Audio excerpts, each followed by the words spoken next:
Welcome to the Platinum podcast where we talk about all things gaming, all things. I did the wrong way. I think every episode you should switch it up and then leave Keep it a interesting. comment I'm going to do it. saying, I'm going to do You it. should just keep that in as well. What's the difference? And in. Welcome to the Platinum podcast where we talk about all things trophies, all things gaming, and all things PlayStation. I'm your host, Lewis, also known as Platinum Bro. I'm joined by my gorgeous, handsome as ever co-host, Joel, also known as Guy Fruski. How are you today, Joel?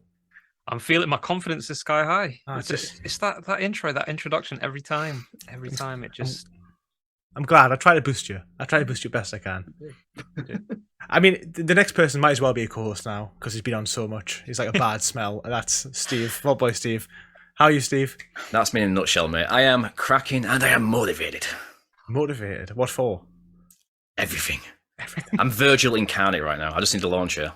That's intense. Yeah. That's intense. So we have two guests today. So that this is the first podcast we've ever had 5 people, and it's probably going to be so chaotic. But we are joined by JJ and Adrian from the Pixel Perspective and the Gaming Revival. So how are we both doing today, JJ? I can't speak for both of us, but Yeah, I'm doing great. Today is typically my bunk off. Is that the phrase you guys would use? Skive. I would just kind of like do nothing.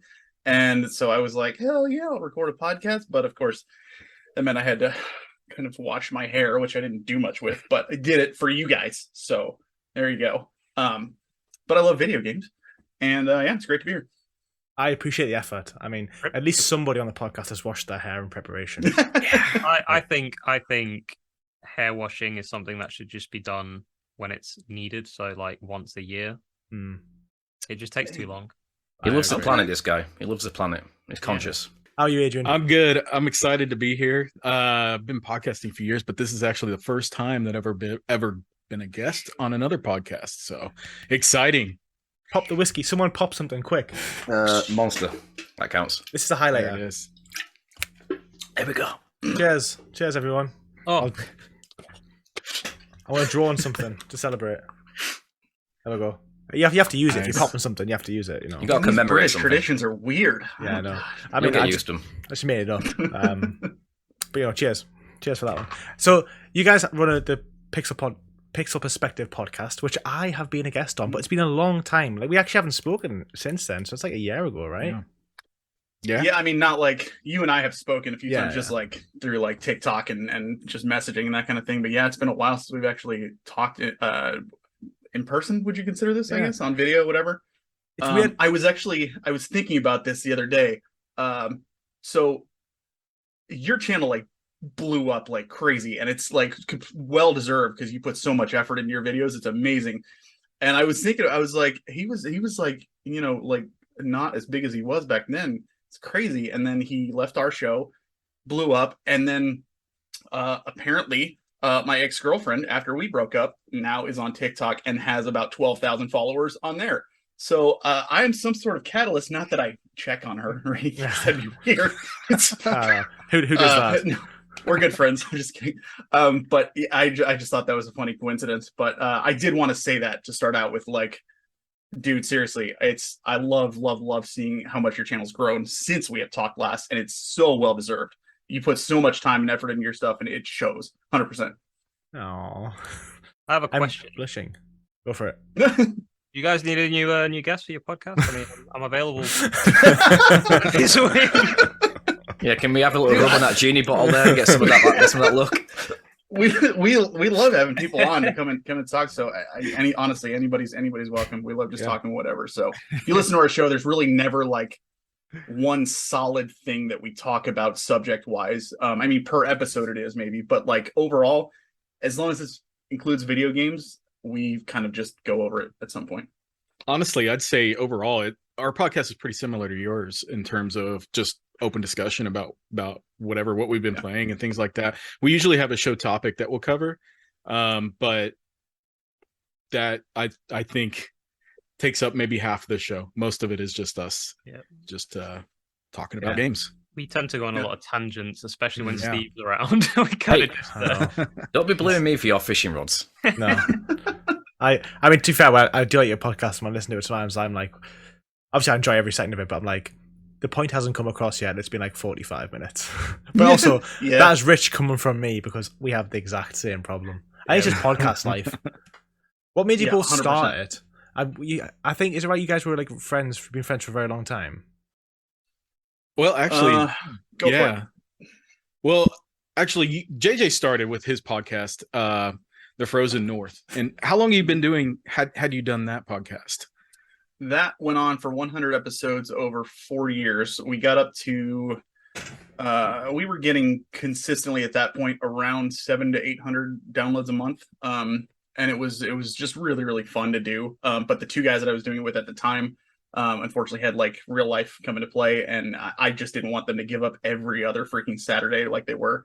Yeah. So we just called it at 100. And Adrian listened to that show. And then you decided to start your own, right? Yeah. I was a big fan of The Frozen North. Listened to it most of the way through. I think from like episode 30 up is when I started listening to Frozen North. I had have a friend, and we just like talking video games and stuff, and we thought it would be a fun idea to start a podcast. And this was probably 5 years ago or so. I reached out to JJ, having never really talked to him before, and said, "Hey man, starting a podcast, was wondering if you could give me some pointers on how to do this thing. I've never done it before." So he was super nice and helped me out, and we kind of hit it off after that, and really became good friends, I'd say. I ran that podcast for 2.5 years. It was Just a Bit Gaming. We ran for 50 episodes. And then after I quit doing that, JJ reached out and was like, "Hey, you want to start another podcast with me? I've been out of it for a while. I'd like to get back into it." It's like, yeah, let's do it. We already have really great discussions on our own time. We're like, why don't we just record this and share it? So that's what we did. You can definitely tell when you listen to it, like you can tell like you've been talking to for a long time because the way the conversation flows, and they are always really interesting. What about the gaming revival, JJ? Like what's started all this? Without going too much into collecting, because we're going to leave that for a little bit later on. So after I get done with my old podcast at Frozen North, all those episodes are up on my channel, by the way. But like I said, the other two guys were just so busy with life, and honestly, if I had asked them, they would have kept doing it. I know that for sure. But I think they were just ready to take a break. So I was fine with that, and it was time. But I still you guys all know, you create content, you kind of you get this bug if you haven't done something in a while, where you're just like, I need to make something. I don't know what, I just need to make something. And so you kind of just feel around a little bit, and then you throw all your energy into something that you find, and it works or it doesn't. And it kind of it was a way for me to just get my thoughts out there. Like, if you look at my channel, you're not going to find Oscar quality editing or amazing footage and all this stuff. You're literally just going to see, for the most part, me in front of a camera giving my thoughts. I thought it would be cool in 15-20 years to look back and just see where my mindset was on certain things. And it's a lot of nostalgic, me thinking about gaming memories and different experiences that I've had with games. I am a huge fan of doing top 5 lists, some of them super arbitrary. So I love doing those. I actually did my most recent one was just me talking about my experience meeting my favorite video game composer, Nobuo Uematsu, who I embarrassed myself in front of, nice. Which was fun. But it's just me, just kind of giving my own personal thoughts on things that mean a lot to me, that are gaming related. So. Well, that's a good base for a YouTube channel, I have to say. I think the passion's the most important thing for whatever you're talking about. But that discussion just made a point come into my head, which I have to say now, otherwise I'll forget. So has anybody looked at any of their previous videos or any podcast or anything where they've given an opinion on something, and then, months later, years later, you've watched them back and you've been like, yeah, I so don't agree with what I said in this video? Is it just me or anybody else? Oh no. Every one of my videos is like that. Yeah. I don't have a video, but I've definitely changed mentally. I can remember thoughts I had a year ago or 2 years ago. I don't agree with myself anymore. Yeah, fair enough. I need to go back. You evolve as a person. Yeah, we do. Honestly, I can't think of anything that I don't agree with. Now, I can go back and listen to some old episodes that I've done and been like, wow, it's very bad to listen to now, but in terms of like opinions that I had, I don't know. I don't know if many of those have changed much that I can think of. Your opinions, though, they can be like encapsulated in the time that they were birthed. If you review the game on the PS1, you're like, oh, the gameplay is amazing, it's so smooth. If you review the game now, you're like, oh, it's terrible, it's all over the place. But that's because it was an opinion of the time. It's changed now. Yeah, it's very true. Yeah. I disagree with myself that much that I just comment on my own video. Like, got the hell up. Nobody. You suck, man. All the alt accounts. I mean, that's kind of close to, like I said, my old Frozen North episodes are up on my channel. I think it was like last year I went back and I listened to all 100. I was my job was like at the time, the office I worked at was a good half hour, 45 minutes away from where I lived. So I would listen to those on the way there.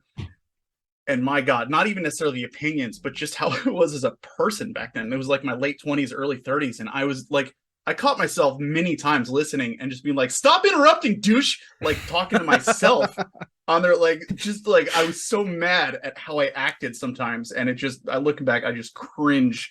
Yeah. That's Yeah. It's good to see it though, because it's good to see from where you've come from.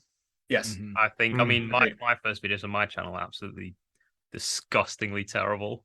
Still are. I had no person. Ow! Just killed him, buddy. You're just gonna like compliment me in like 5 minutes, and I'm just gonna forget all about it. Just I love it. I'll send you some pictures later to make you feel better. I love Don't it. worry. I love how you do that. Some apology pictures.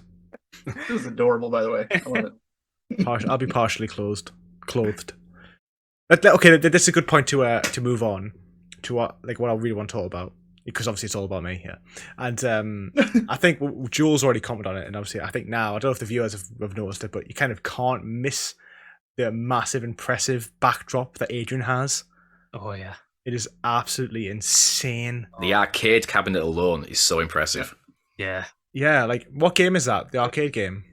Well, it's a Silkworm machine, and I've never played Silkworm. I don't know what that game is, to be honest with you. But it's been converted into just a Raspberry Pi Retro Pi machine. Oh, nice! So you can play everything on it now. Anything you want. Exactly. Wow. How does it work? Like, did you just see it and be like, "I have to have it"? And no, so it just kind of fell. My wife's cousin has actually a garage full of arcades. This one is one that he had that it didn't have the monitor in it. It was pulled, and he didn't know what to do with it. So he sold it to me for like $100 or something. And I took that's an LCD screen that I put in there, and I just took the Raspberry Pi up to it. It only originally had 2 buttons on each side. So I had to drill some holes into the metal and put some new buttons in there and hook all those up to the Pi, and just put all of my old any arcade game that I want to play on it. And Do you take commissions? That's some skill right there. Oh, it's out of commission right now because I can't get the joysticks. They come unsynced to the Retro Pi for some reason, so I've got to resync them. It's kind of a pain. No, I do a lot of tinkering. I mean, with not just with arcades, but I hack consoles and I build stuff. My most recent thing was I took my GameCube and put in a new. It's got a Pi Pico, and you can load games from your SD card that you plug into the bottom, and you got to solder this part onto the board. And there's another part that you can buy that plugs into the bottom of one of those serial ports, and you install a micro SD card into that, and you can load games straight from that and not even need a disc. Wow. So that's my latest thing. I love just tinkering with these old things and seeing what I could do with them. Kind of like a secondary hobby, I think, to the game collecting and playing. It's game preservation as well. You're preserving these old games in a way. That's right. It's cool. That's right. Yeah, very important. I mean, I was a bit taken back because I thought you said my friend had a crotch full of arcade games. I literally was thinking the exact same thing. I was like, is that some sort of American slang, or do you just say garage? Oh yeah, a crotch full of, man. Crotch full, yeah. Crotch Is full that of a joystick, or are you happy to see me? Yeah. That's right. Hey. So little column A, little column B. So game collecting, that's why I asked you both. Obviously I want to speak to you both because I listen to your podcast and I'd be on yours. But I want to talk about game collecting and then kind of try and tie it to trophy hunting in some way, shape or form. So game collecting, what and why we'll start with you both, and then we'll extend it to us and see what we talk about. So, we'll start. That was a very, very open question. What do you guys collect and why? And why did you start collecting the vast amount? Because obviously, I know JJ, you have a fathom of stuff. You just have a very mature background of books, to bestow upon us your knowledge and wisdom. But I do know you have a monster collection as well. It's not like knowledge filth. It's like fantasy novels and like video game books and that kind of thing. Amiibo, obviously. My collection is all downstairs in my basement. I use it as a backdrop for my videos. But I would never have really considered myself a collector until maybe 8-9 years ago.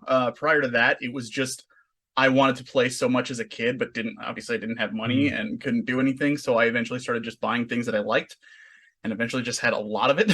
So at some point, I started like just hearing people saying that collecting retro video games was a thing. And I was like, oh, yeah, I guess I kind of collect stuff too. And over time, I've just kind of amassed just a collection of things that I love. I not only collect video games, but I've also been working towards, I don't know if you guys, I would assume you had it there, but Nintendo Power, the magazine that went since like 87.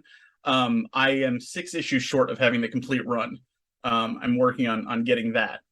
It's so fun to look back at those old games, those old articles in those magazines for me. I absolutely love going through that. But it's more about just collecting things that I love, rather than just being like, hey, look at all the stuff that I got. Look at all these neat things and how much they're worth and everything. It's just, that's one of the things I talk about on my channel is like when I go over, like you'll see a video that says like PlayStation 2 collection, and I'll literally bring out every single game and I'll tell you like my thoughts on like memories I have with each one, or like reasons I bought it, or what I like about the art style, anything. Just every single game that I have has some sort of a story with it, and that's kind of sitting down there and looking at everything just makes me smile. That's kind of why I do it.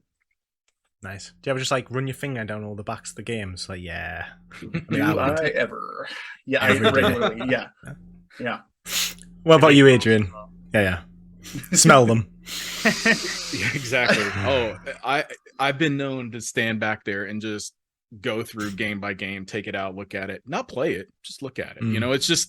It's something that brings me some sort of pleasure or joy or memory or something associated with that game. But I consider myself a collector in general. I've always been collecting something. I remember when I was a kid, I was collecting baseball cards and Pogs when those were a thing, and sports cards in general. And then it kind of moved into like magazines. I would collect magazines that I had subscriptions to, kind of like the Nintendo Power. They were mostly video game related magazines. And then when I really got into collecting was with figures. I started collecting action figures. I have so many figures. In fact, I can show you, like, you can't see the wall in front of me, but it's just, there's so many figures. Is anything as good as this one though? Spider-Man. Oh, that's a cool Spider-Man. This is the all new amazing Spider-Man. First edition, yeah? I think you said, right, the other day. Oh, I don't know about that one. Maybe. You're Spider-Man opened it. I had no idea. Sometimes when the mood strikes. You never know, would you? Yeah, but this was like, this sealed was like £160, and I saw it like loose for like £8, and I was like, yeah, I'm gonna buy it off somebody. And it just sits on my shelf, and my dog's really afraid of it for some reason. So whenever I put it in his face, he loses his mind, and it's very, very amusing. That is funny. That is, I've never heard of that. So obviously I just put it on his back all the time, just tape it to his back. That's not Rodeo. neat at all. You time him and like how long he can hang on for. Yeah. It's like the rodeo, but Spider-Man rodeo on a dog, essentially. One day Dex will have his revenge. Oh yeah, he'll probably destroy it. And You'll come home one day, there'll be like bits everywhere. He'll find a way to get off there and grab it. And just like wreck Just waiting for his moment. God, that makes me so sad. This is the only loose one I have, and the rest are all boxed. And after having it loose, it made me realize I'm not going to unbox them. I don't think, because the idea of having them out is really cool. But then when you actually get them out, you're like, yeah, I'm not 9 anymore. Like it's just a bit of plastic. So I was gonna ask. I am insulted. Are you gonna take them out? I'm probably not. Oh, Metal Gear. Beautiful. Metal Gear. Yes. Metal Gear. That is my Resident beautiful. Evil collection down there. Oh. I mean, the real question out of all this over is, there. That is beautiful. Those lights are excellent. Does anybody else Thank you. have the Devil May Cry 5 Platinum? No. Never heard of it, man. No.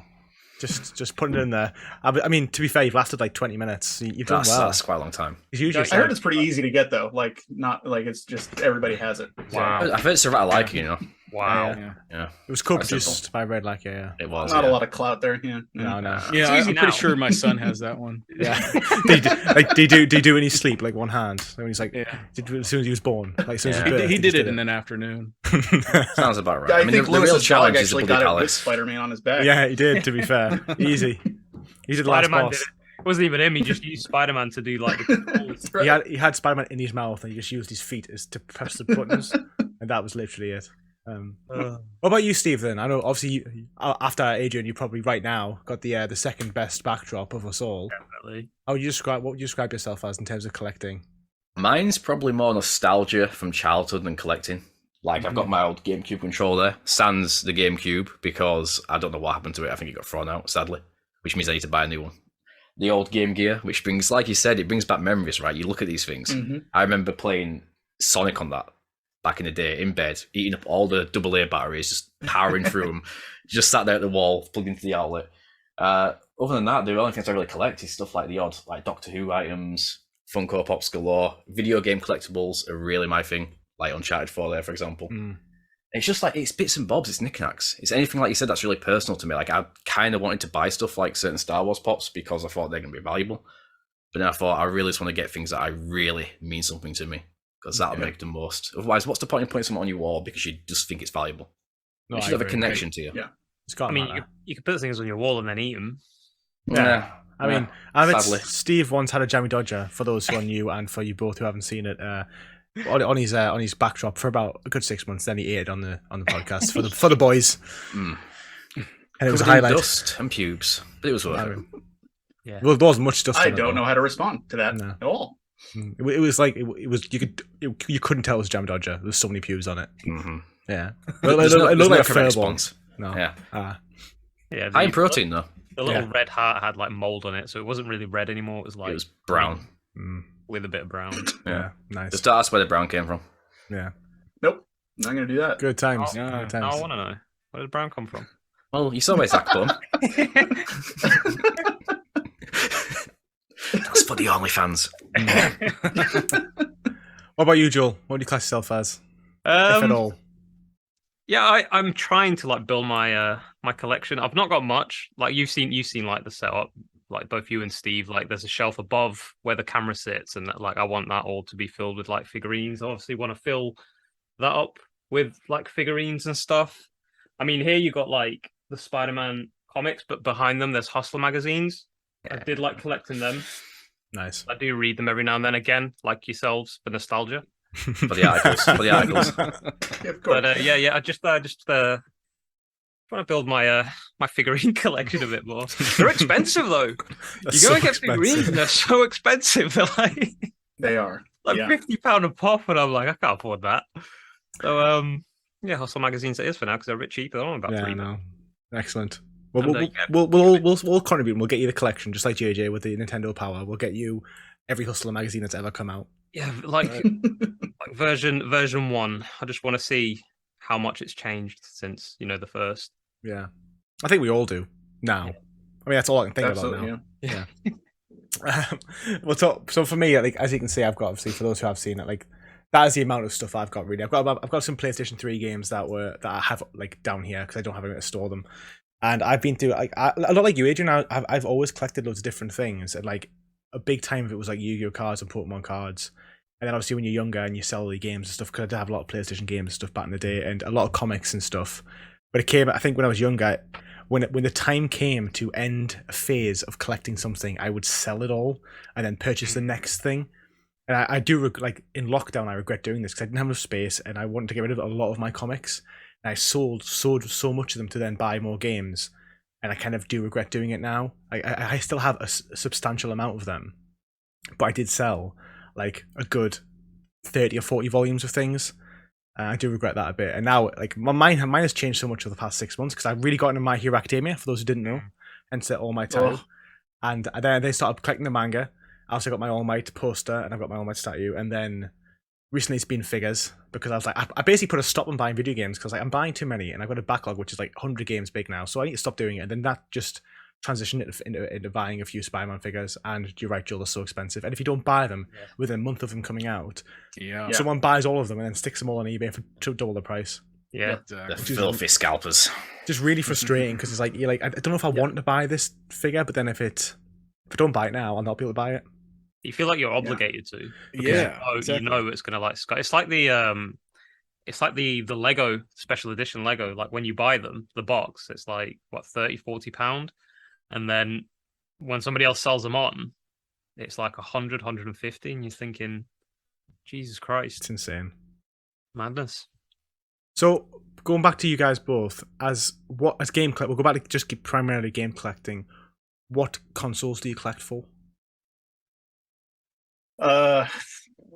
Pretty much anything, to be honest with you. The only ones that I don't actively like look for, like I said, I collect what I like. So it's more games that I've always wanted to play, or stuff that looks interesting to me. Like I have, Adrian has way more than I do, but I've got about 120 Switch games. But it's nothing compared to Adrian. He blows me out of the water on that. Wow. PS4, I have like 200 plus. But like I will buy, like I have not played a good chunk of those. A lot of them I bought just because I like looking at them, and kind of just to tie it back to what we were just talking about. A lot of that is I'm a JRPG fan, and in a lot of cases, those games become rare and hard to find. So it's that fear of missing out. Like, crap, if I don't buy this now and I want to play it somewhere down the line, I don't want to buy a digital, so I will, just pull the trigger and get it right there. But the only ones I don't really actively collect for, like the really old, like Atari, ColecoVision, that kind of thing. I do have 2 Atari games, but that was just because I thought they were super interesting, and that is Mario Brothers and Donkey Kong. And I was like, these are Nintendo titles on a non-Nintendo console. I thought that was neat. So that's groundbreaking. Yeah, I thought it was kind of cool. So I just have these 2 loose Atari cartridges down there. But yeah, pretty much everything. I'm sure somebody got sued at some point because of this. What, Atari? Well, this was before Nintendo. So, I mean, it was before the consoles were even a thing. So it was, it's a long time ago. Wow. Basically arcade ports on a primitive system. So it was like the original creators of the games, and before Nintendo bought the licenses, essentially. Right. Oh, wow. Yeah. Does anybody else ever buy a game and then not play it, and then like 6 months later they come to buy it, and then look at and then just on a whim we look at the price now, and you're like, if I'd bought this game now to play it now, it would be like £30, $30 cheaper, because I do that all the time, and it makes me very sad. Guilty. Yeah. Heavily guilty. All the time. Non Absolutely. Yeah, that's why I've kind of like stopped buying so many games at launch, because I'm like, am I going to play this right now? No, I'm not. So I'm not going to waste 70 quid, and then 6 months later it's 20 quid. Yeah. I say non-guilty, but I used to be like that. The only reason I'm not like that now is because I've been working on the backlog. So it's games that I already have, or it's games that are old anyway, so they're not too bad. But before I had this like obsession with the backlog, I remember Infamous and Prototype both came out on the same day. Mm-hmm. I bought them both on release, and I don't think I played Infamous till about a year later, where it was like half price. It's easy Infamous to do. Is so, man, that's such the superior game though. Infamous. Oh yeah, the Prototype. Prototype. Yeah, I did not like Prototype. I've tried playing Prototype. It doesn't age well. No, I thought it was okay at the time. It was an interesting concept, but yeah, Infamous is is a lot better. I like the little comic book like scenes as well, with the cutscenes rather than having cutscenes. They have like the comic book slideshows. Thought it was really good. Yeah. So what about you, Adrian? What do you collect, games wise? So I'm a genre collector, which means like if it's on a system, so I collect RPGs, horror games, and like first party titles that I have nostalgia for. So like Mario games, Sonic games, stuff like that. So I have games for multiple different systems. What I do is I'm in order to collect, you kind of have to make a goal for yourself and make a list of what you're after. I listed out RPGs and horror games specifically that I want to have in my collection, whether I'll have time to play it or not. I want to have it there just in case I ever do get the chance to play it. And I'm glad I got them when I did, because oh my gosh, the prices right now are ridiculous. Yeah. But we're gonna talk about that a little bit later on. We'll get into that properly later. Yeah. Well, I mean, I've got just about every handheld system that's come out, almost every console system from the NES up. I do have an Atari, and I have what is that thing? Intellivision. But most of what I have is all the Nintendo systems, Sega systems, you name it, I probably have it, unless it's really obscure. Well, there you go. That's incredible. So I'm going to ask you both a question now. Not you two, Joel and Steve. So I know we obviously aren't that experienced as collectors. So if you were to collect a genre of something in games, what would you collect? Ooh. Survival horror. Survival horror. There you go. Nice. So what Right games are on. thinking here? Like Resident Evil. Resident Evil. Silent Hill. Yeah. Siren comes to mind. Forbidden Siren, I think it was in the US. There's so many good survival. I don't know. Survival horror is one of those things that I always hate to play, but I love the experience of it. It's like a roller coaster. It's that adrenaline thrill ride of it. No other genre hits me that way, I don't think. So I think I'd try and play all of them. Obscure, well, not obscure, but the harder, rarer games on the PS2 in the survival horror, like Rule of Rose and Kuon is another one. Without vast Haunting PS2 Ground is libraries. another one. Nope. Oh man, those games are very expensive right now, but those are survival horror games that definitely should be ones that you check out if you're into the Silent Hills and stuff, especially Rule of Rose. I think Rule of Rose is one that you would love. Yeah, Silent Hill over Resident. I love Resident Evil, but Silent Hill just hits that psychological horror so well. Yeah. What about you, Joel? Actually, before you say it can't be Devil May Cry. That's like 3 games. I actually bought the Devil May Cry trilogy the other day. Did you? Speaking of not buying games, I bought Devil May Cry trilogy. Yeah, You're gonna platinum them? maybe. You're gonna go for the collection? Probably just Devil May Cry. Just platinum Devil May Cry 3. That's the hardest, right? Yeah, you need all 5. Maybe It's not someday. the hardest, but in my opinion, it's the best. It's the best one. It's the easiest one. I know that. No, it's 2's the easiest. DMC Oh, is 2 it? is Oh, easy. 2. Oh, I thought 3rd was It's easiest. also the crappiest one as well. Yeah. We Yeah. don't talk about 2. Yeah, maybe skip that one. What would you genre be? I'm gonna go down the JJ route and say JRPGs. It's just the genre I've the most fun with. It's the ones. I think most of the games I really enjoy are JRPGs, even though they're like really time consuming. They're just, I don't know. It's just the genre that I really like. I mean, it goes with Persona, Final Fantasy, Digimon, Pokemon. Hustlers, Haram. Yeah, that as well. Yeah. As well. Great game. Yeah.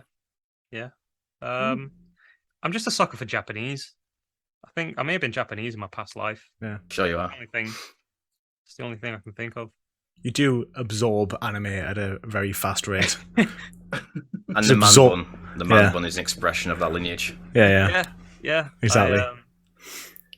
I feel like if I ever got my man bun cut off, it would be like that scene from The Last Samurai where he's just on his knees and he's like screaming because it's where my strength comes from. My hair, I think. I think if I cut my hair, I just Just like a saying, really.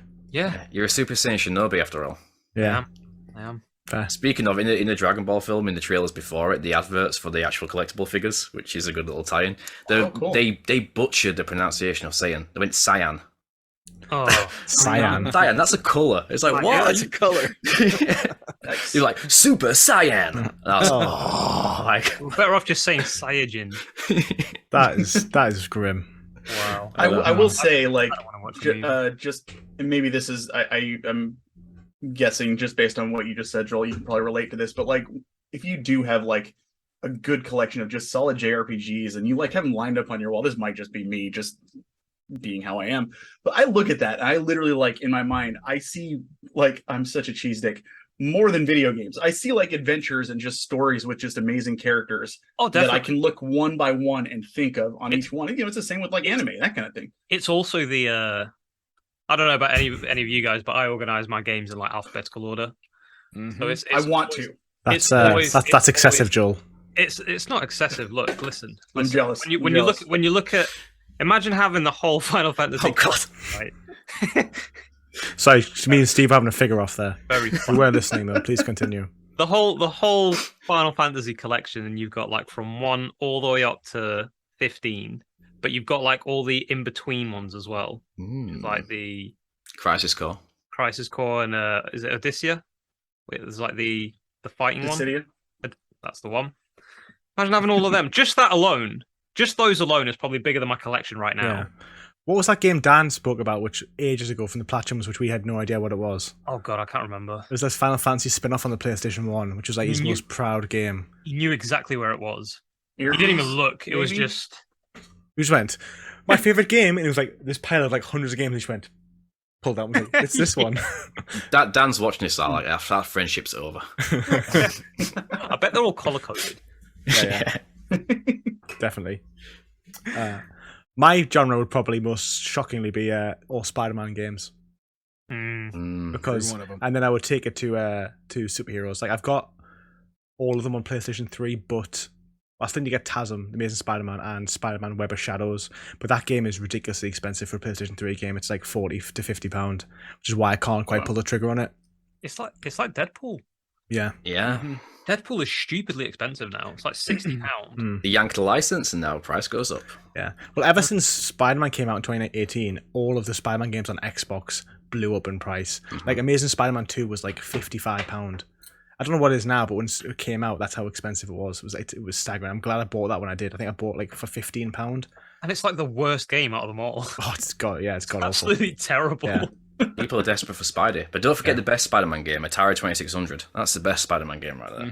Is that the one where you just like climbing up a wall and Yeah, you just go up a straight building. Where would you web to the side? That was just innovative. Yeah. And there's no other word for it but I innovative. remember the first Spider-Man game I played was on the Game Boy. Game Same. Boy Color, I think it was. The one where you like it's just side scroll. Yeah. Like, you have to fight Mysterio at the first level. Yeah. I think. Yeah. Same. Yeah, I loved that game. It was hard for the time. Oh yeah. Well, the all were. It was the difficulty for those games was quite steep. So good. I think mine was a Mine PS1 was- Spider-Man. That's also Yeah, fine. that one was Mine was good. PS2. Mine was Maximum Carnage on the Genesis. I've seen footage of that. Yeah. Oh, Is that where Venom's a playable character as well? Yeah. Yeah. It's a cool premise. To be fair. Yeah, I thought it was a great premise. I loved Carnage and Venom at the time. They were still new when that game came out, and the game's not that good. No. Yeah, it's a poor game. Apart from 2018, my favorite Spider-Man game is Ultimate Spider-Man on the PS2. It was That's based when off the comics. That's where you could play with Venom. Oh, Isn't it? Yeah, yeah. you play as Venom, and it was like Yeah. open world. It came out just after Spider-Man 2. And Yeah. the web swinging and stuff was better, but I think because it was like the world was blown away. Oh, That's a nice. weird Funko. It's like a Venomized Carnage. That's Oh, nice. that's nice. That is really cool. Yeah. The, That's why it's bad. So you like that over Spider-Man 2? I think looking Spider-Man back, I 2 did. was so good. Oh yeah, it was excellent. It was great. But I think I grew up on Ultimate Spider-Man as a comic. It was the first comic I ever read, and because it came out like 2002 or something, and I started reading it like a couple of years after that because I was like, I was like 10 then. So that was like the one because that was like the relaunch where Spider-Man was more mature in the main line, and this was like the 16-year-old Spider-Man. So as a kid, it was more relatable. Blah blah. So like that was. When the game came out, it just cemented it further because they just basically told like issues 20 to issues 70 or something, which was pretty much where that's all I got up to as a kid because I bought more now. That's pretty much where it ended for me as well. So I felt like it tied in well. And Spider-Man 2 is amazing, but Ultimate Spider-Man is just so good because it has like all the other superheroes in. Obviously, it has Venom as a playable character. It's got like Wolverine, Human Torch. It has so much going on. Well, obviously, Web of Shadows as well is excellent as well Yeah, for the 'cause same reason. Spider-Man 2, although it did have like different villains, it was mainly based on the movie. On the movie, yeah. I enjoyed Spider-Man 2 more, but I do have to say the swinging and like the combat was a lot more fluid and a lot better in Ultimate Spider-Man. So I kind of want to pick, although I kind of want to buy games for consoles I have, like PlayStation 3 onwards. I probably would pick up a few PlayStation 2 Spider-Man games like that one. But it's just, knowing what the quality is going to be like when you buy them secondhand, which I imagine is something you've both experienced, buying the older games. Do you ever just wonder if you buy it, what it's going to be like? In terms of condition, Like, or how the quality, game will be? condition. I've gotten pretty good at looking at it and knowing if it's going to work or not, especially if it's disc-based. For cartridges, you can't really tell. You can look at the contacts and try to see if there's any rust or anything going on, but Typically, yeah, you just kind of take the chance, and Mm. if you buy from a store, you have a little bit more safety there because you can usually return it. But if you're buying from a person, you're just really taking a chance. Yeah. Like when I go to garage sales or something like that, looking for video games, if I am usually more apt to take a risk when it comes to that. And I've been burned many times, but usually I don't pay enough to really for it to be that big of a deal if it doesn't work. It's just a disappointment more than anything. I know obviously COVID and stuff's changed like a lot of the car boot sales or thrift shopping, but do you guys now actively go like thrift shopping for the purpose of just buying video games? I do. I have been for the past, gosh, I don't know, like 10 years. It's a hobby that it just doesn't go away. So how has it changed? Because obviously I feel like there's been quite a boom in collecting older games. Significantly. You can't find anything anymore. It is very rare to find anything worth picking up. Like even if you find something video game related, it's going to be a sports title or a racing game or something like that, and it's going to be overpriced. Nobody wants it anyway, especially at thrift stores. But I mean, I could still get lucky at a garage sale every now and then, but I'm telling you, it takes a lot of patience. It's like fishing, right? You're not gonna always catch the fish, but you keep going at it anyway and hoping that you finally catch that big bass or whatever. But for me, like it's going out every Saturday, Friday mornings before work. I'll go out. Saturdays I'll usually be out for 3 or 4 hours and hit up maybe 30 to 50 sales, depending on the weekend, if it's a good sale weekend or not. And maybe I'll come home empty handed. Maybe I might find something that's just okay but every now and then you find something that's very valuable, something you want to add to your collection, and you paid next to nothing for it. And it's that excitement that I think makes it worth it. Although here lately, that excitement is starting to go away because it's I can't find anything anymore. Yeah, I'm gonna write this down because like I can already see like the links between the two. What about you, JJ? Do you do that at all or not? So this is where Adrian and I differ quite a bit. I don't, because I'm super impatient. And you can, if you ever see Adrian and I at a con, you will notice a stark difference in how we look for stuff. Adrian loves hunting, and me, I am very like in front of my face. If it's not there, it's not anywhere. Around here, I don't go to garage sales because I hate the idea of like 50 sales to find one item. It's just, that to me is just like, it's not worth my time. I don't want to do it. I don't want to go out there. I'm not into it. There is one last like brick and mortar game store that's out here that is like worth going to, and that's about a half hour, 45-minute drive from where I live. So I have to like make that a weekend trip whenever I go. Like I have to like plan it out.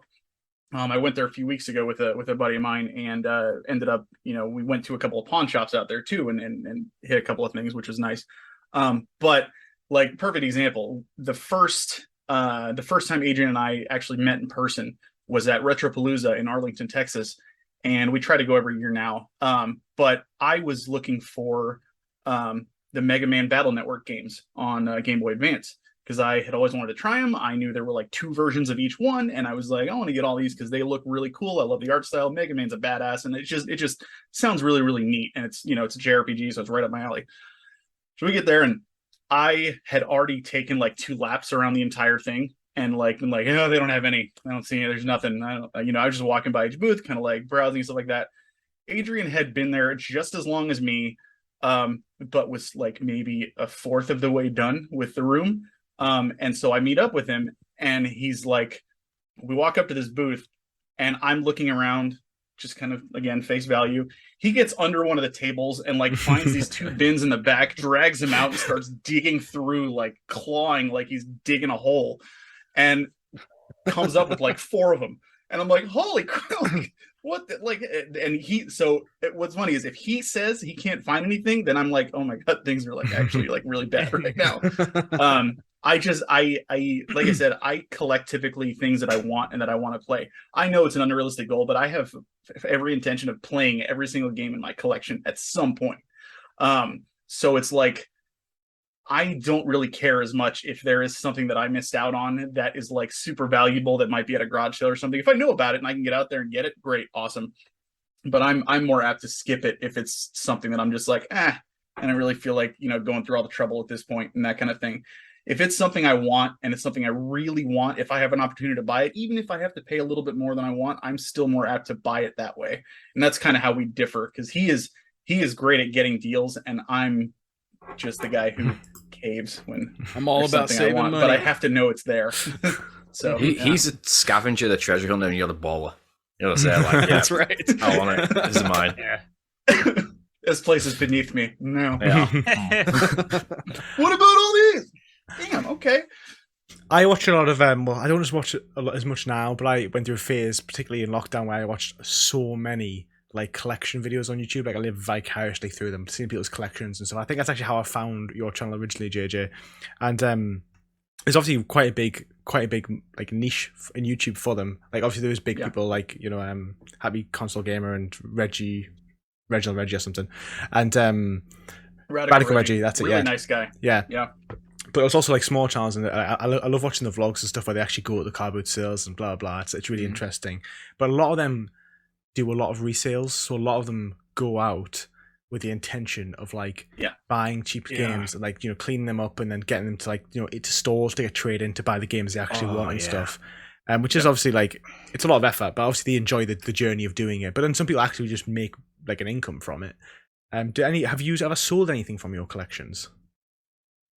So before I talk about that, I do have an opinion on what you're talking about there, because I've noticed that trend, and it happened just prior to the pandemic and everything.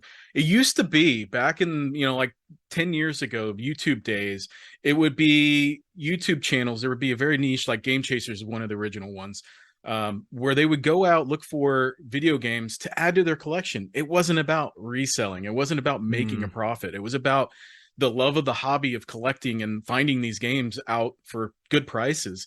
And it was almost like frowned upon. Actually, it was frowned upon to sell a game for more than what you paid for it, or to buy a game knowing that it's worth more than this person is selling it for, and not tell them, oh, you're missing out, this game is actually worth this much. It was a whole different perspective back then.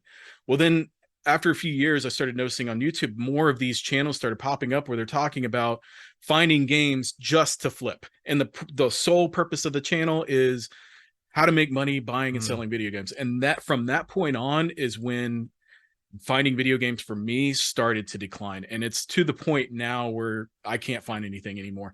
And I'm guilty of watching these, and I enjoy watching them just for still get that thrill the hunt sensation, from watching these guys. But at the same time, it's like, this is what killed my hobby, but it is what it is. Things change, times change. It's not that big a deal. Essentially, what you do is RNG. Where you spend hours looking for something, RNG, and you don't know if you're going to find it. That's RNG. Pretty much, yeah. I do think it's. But I mean, no problem. Sorry.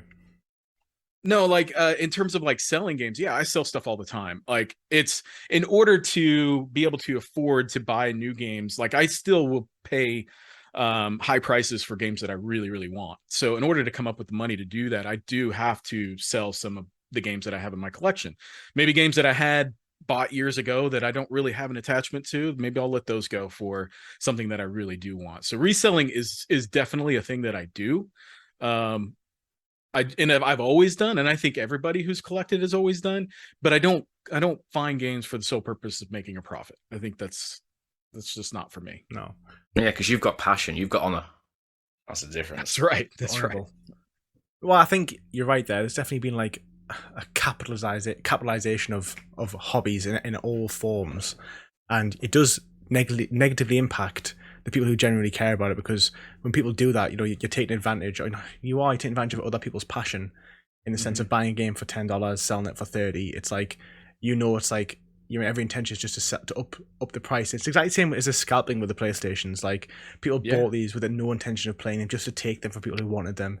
to then sell them. And like we said before, it's exactly the same with the figures. Like people buy 5 versions of a figure from pre-order to then sell 4 of them on.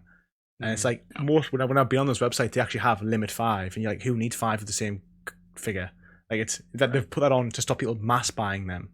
And it does negatively impact everybody because it creates shortages, which obviously ups the demand, and then it's like it all just comes up. But before we move on to actual video game prices, JJ, what about you? Do you sell any of your collection, or is everything you bought for you forever? I have a few doubles, and I haven't even sold those. I typically don't. I sold Breath of Fire on Super Nintendo back in the day, and it still haunts me to this day because it was a JRPG back then, and I sold it to GameStop, which I'm sure they didn't give me hardly anything for. And so it still hurts me to this day. When I was young, I sold a bunch of old NES games at a garage sale as well, which kind of stings a little, but I've gotten most of those back over time, so it's not as bad.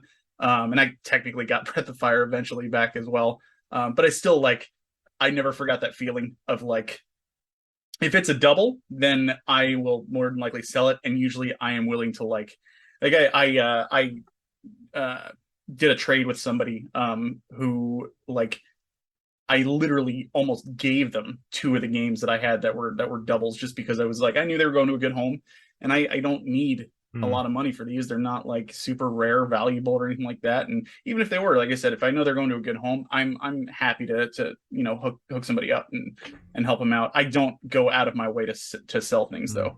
Fair Good enough. man. What about you both, Joel? I mean, I do. I sold my stuff as a kid. When you don't have any money, you're desperate for the next game, which is like £20. You sell like 8 of your games. I would say until I was like 17, I only ever had 2 games because I would just sell them all and then like keep some. And I might have been like, oh, I've got a bit of an attachment to this one, so I'll keep it for a little bit longer, like 2 or 3 months. Then I would just trade them in. And I regret that so much. But when you're a kid, it's different because you don't have any income. Yeah, Exactly. I was the same. I sold a lot of games, which I regret now because I've had to rebuy them to clear the backlog. So I think I think all the games that I'll buy from now on, I think I'll keep, just in case I have that little itch to go back and play them, or just in case somebody needs boosting. I can always whip it up and help somebody out, because Hero. it's what I do. Yeah. You pay for your sins, Joel, by selling your games. You've had to buy them back. I actually, as a kid, I'm not. I bought. I'm sure I bought Lord of the Rings. The only Xbox 360 game I have, which bear in mind it was my primary console for 7 years.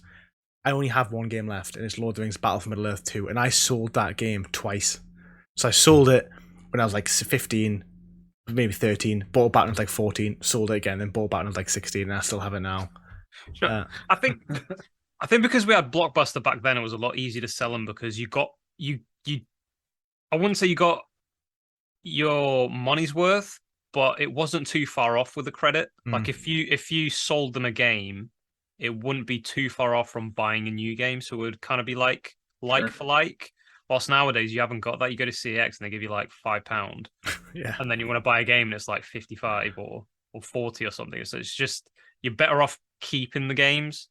Whilst back then it was a lot easier because you did get like the credit, you did get a feel of like, all right, I am trading a game for a game.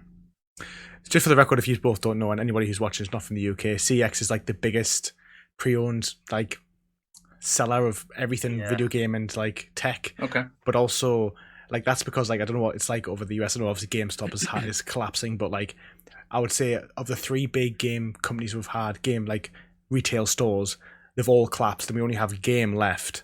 And then CX is only secondhand, and they actually give more pre-owned than more cash trade and whatever than Game. But the caveat is their games are considerably more expensive. Like you'll pay, say hypothetically, when God of War Ragnarok comes out, it's £70 brand new. They will sell it secondhand for £70. So it's like, so the idea that you might get £10 for 3 games, but you're paying full price for a secondhand game.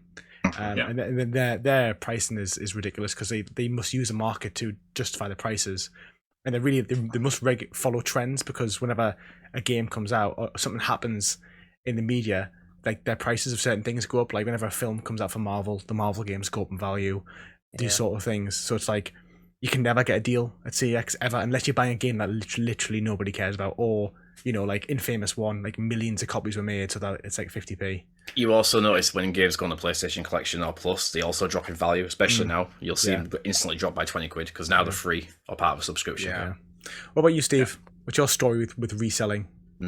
Same as you, similar. When I was a kid, PS1, around that time, you would literally buy a game, go to like, not even Computer Exchange, you had like Choices. You remember Choices? That old shop? That's really old, well out of business. You used to go buy a game, sell it, or Electronic Boutique as game used to be called. You went bought a game, sold it, bought a game, sold it. Besides, you chipped PS1 games, speaking of hacking games, but that was a thing you had to do as a kid. Yeah, I did it too. Yeah, it's just what you got to do, right, to play the games. Because I didn't, my parents did, Yeah, it's not our crimes. We resolved with our sins. Yeah. But yeah, PS2, I think, God, again, I've got like one game, I think it's a Dragon Ball, one of the Budokai games, I think. I've got a disc of it somewhere, and Xbox, I've maybe got Halo. I've got, obviously, the Doom somewhere around here, Doom Collector's Edition from 2004-5. Other than that, again, sold, and I don't really hold value now with these games. Again, I don't really care too much about the physical copies anymore, besides certain ones, maybe like, I'm trying to get the full Dragon Ball collection for PS3 and PS4. But other than that, it's got to be something that I really care about. Otherwise, as long as I can play them, I'm not too fussed about having the physical copies now. Fair. I've slowly like moved towards that as well, even as a collector. Like especially when it comes to newer games, like Xbox games, I will buy digital all day long. I just don't care as much about the physical ones on that. If I can get them cheap and they're available, I'll take it. But I've become a lot more lax on those, and I love the idea that more and more games, especially older games, are getting released digitally. Because again, like you guys mentioned earlier, game preservation is hugely important, especially nowadays. So. Oh, definitely, because like a lot of these games, obviously we just spoke about briefly what Adrian said about like prices going up and stuff now. Like, if you want to play the original Ape Escape on PlayStation 1, even though that was a popular game, you're probably looking at like £30-40 for the game. And then, I mean, this is off the top of my head, I don't know the value, obviously. But any sort of PlayStation 1 game that has some sort of popular, like say Final Fantasy 7 or something, like, you can buy that game for £6 from the store or £7. But the game itself, plus the value of a PlayStation 1, which they're not expensive, but they're not cheap. They're still looking like £30-50. More than that, mate. Cheapest ones I've seen that are in CX, as an example, like 40 odd quid. And they're in questionable condition sometimes. So you're looking like 70 to 80 quid for a really good quality one. And it's most likely chipped because 90% of PS1s in the UK are chipped. See, when I was at uni and say 2015 was my second year, I have a friend who lives in Canada, and he came over here, and we lived in a house share, and one of the rooms was actually like a garage converted into like a room, and it was freezing cold, and we all drew straws to see who got last pick, and he got last pick, so he's in this like freezing cold, poorly insulated room in the back of the house. Like no one really knew he was there, and obviously, like because he came from Canada, he didn't bring that much stuff with him. So we were there with our like Xbox Ones and PlayStation 4s at the time, and we're like, we should probably get Kev something. So we all like put some money and we bought him a PlayStation 1, and then it was £30. I remember that's exactly how much it was. And that's literally what he played in like 2015. I think we bought like 2 games, like Crash 1 and like Resident Evil, and that was just his life. Can't argue, man. No. Crash, Resident Evil, Metal Gear Solid. I'd be happy with that. Yeah, all day, mate. Blast from the past. Toss in Twisted Metal 2, you're good to go. Oh, Twisted Metal Black. Oh. So video game prices then. How would you describe the current situation with it all? Older games, of course, not new games like retros, etc. Adrian, you take this. Yeah. I follow game prices pretty extensively. I have for a long time. It's just part of going out hunting is I have a mental dictionary of current prices on a lot of games that I'm after. So in order to, that way I'm not having to pull out my phone every time I look something up. I think that's inefficient. Like if I want to get a deal, let's get a deal right now and not have to worry about all that. So I've got a pretty good knowledge of like games and how the trend has gone. So like I'd say pre-pandemic, games were on the rise, and they had reached a high point that was it was still manageable, I guess. Like if you wanted a higher end game, let's use Rule of Rose for example. That game was going for about pre-pandemic, I would say $400. Wow. Post-pandemic, that's right into the pandemic, right in 2020 into 2021, that game doubled in price. So it was like a $800 game. It's come down a little bit since then, but not much. I'd say like most games, most of the desirable or rare games doubled in price. If not doubled, maybe tripled. It just depends on the game. And then I would say when the sealed market really started to come around. I don't know if you guys are familiar with what was going on there with people grading sealed games. Yes, I was about to say that. It's like a company came about, didn't they? Just before lockdown when they started grading. Because didn't they grade a Mario game at like $800,000? Wada. Yeah, Wada Games, and it was big in the headlines. Mario 64 sealed grade sold for like millions. I can't remember how much it sold for, but it was insane. It's that market has taken a big hit here lately, luckily, because I think, after all the news of all the, fraud that's going on and with them artificially inflating the market and things like that, people are wising up to what's going on, and it's dying down. But ultimately, I think what was going on during the pandemic is people were inside and they were bored and they needed something to do, and they wanted to go back to happier times, and happier times was pre-pandemic, when I was playing games as a kid. Like, what's happier than that, So people are going out and buying games for that they remember from their childhood, and it just shot those prices way up. On top of that, and I don't know how it happened in the UK, but here in the US, we had stimulus checks come out we to did help. not. You did not. It was different. We had several payouts. I don't know, like 3. JJ, what'd you say? Yeah. Yeah. 3 different payouts. And for a substantial amount of money. And if you still had a job and everything, that's just extra money in your pocket. It was there to help stimulate the economy. So people would take that money and go out and buy things to stimulate the economy. What is that? Entertainment, video games, stuff like that. So Hustler magazines. Hustler magazines, exactly. So people will go out and buy that stuff, and it just shot those prices way up, man. And it was insane. And it got to the point where if you're getting into the hobby, like, good luck. You're not going to find, if you're after a game that's really sought after, you're not going to be able to afford it. Or if you are, you can only afford that one game and nothing else, because it's just getting ridiculous. But I would say this past year, probably over the past 6 months, prices have started to come down again. I think we've reached the high point of it, and it's coinciding with the pandemic, that's the fear of catching it, is dwindling, and people are out doing things, getting outside and enjoying the weather, and, not being stuck in the house. So they're selling off their games. There's probably more games in the market now. So the game prices are coming down as a result. I think things are going to continue to come down. I think they're going to reach a plateau here before long. I don't know what that will be or when that'll be, but I definitely think things are shaping back up for somebody if they want to get into the hobby of collecting. Well, that's good to know for those who are inspiring. I said before, just for the record, we didn't have like a stimulus check thing, but obviously UK viewers know that we had like something called like a furlough scheme, which was basically where if you couldn't work, the government actually matched like 80 to then 60% of your salary throughout all of lockdown. So basically, people were getting like almost all their salary for not working. Oh wow! Which kind of helped them. So it was there was still plenty of money to go around, but obviously people were still worse off than what they would have been. But it meant that millions of people who couldn't work managed to work, which was obviously well done.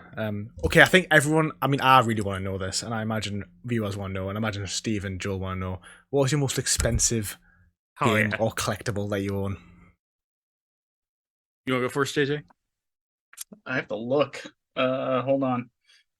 Well, I know mine off the top of my head. I'll go ahead and go. Yeah, go for it. It's Earthbound Complete in Box. That game is like a $3,000 to $4,000 game right now. Oh, it's insane. That is hefty. When that came out, it was $20 at Best Buy, and there were stacks of them everywhere.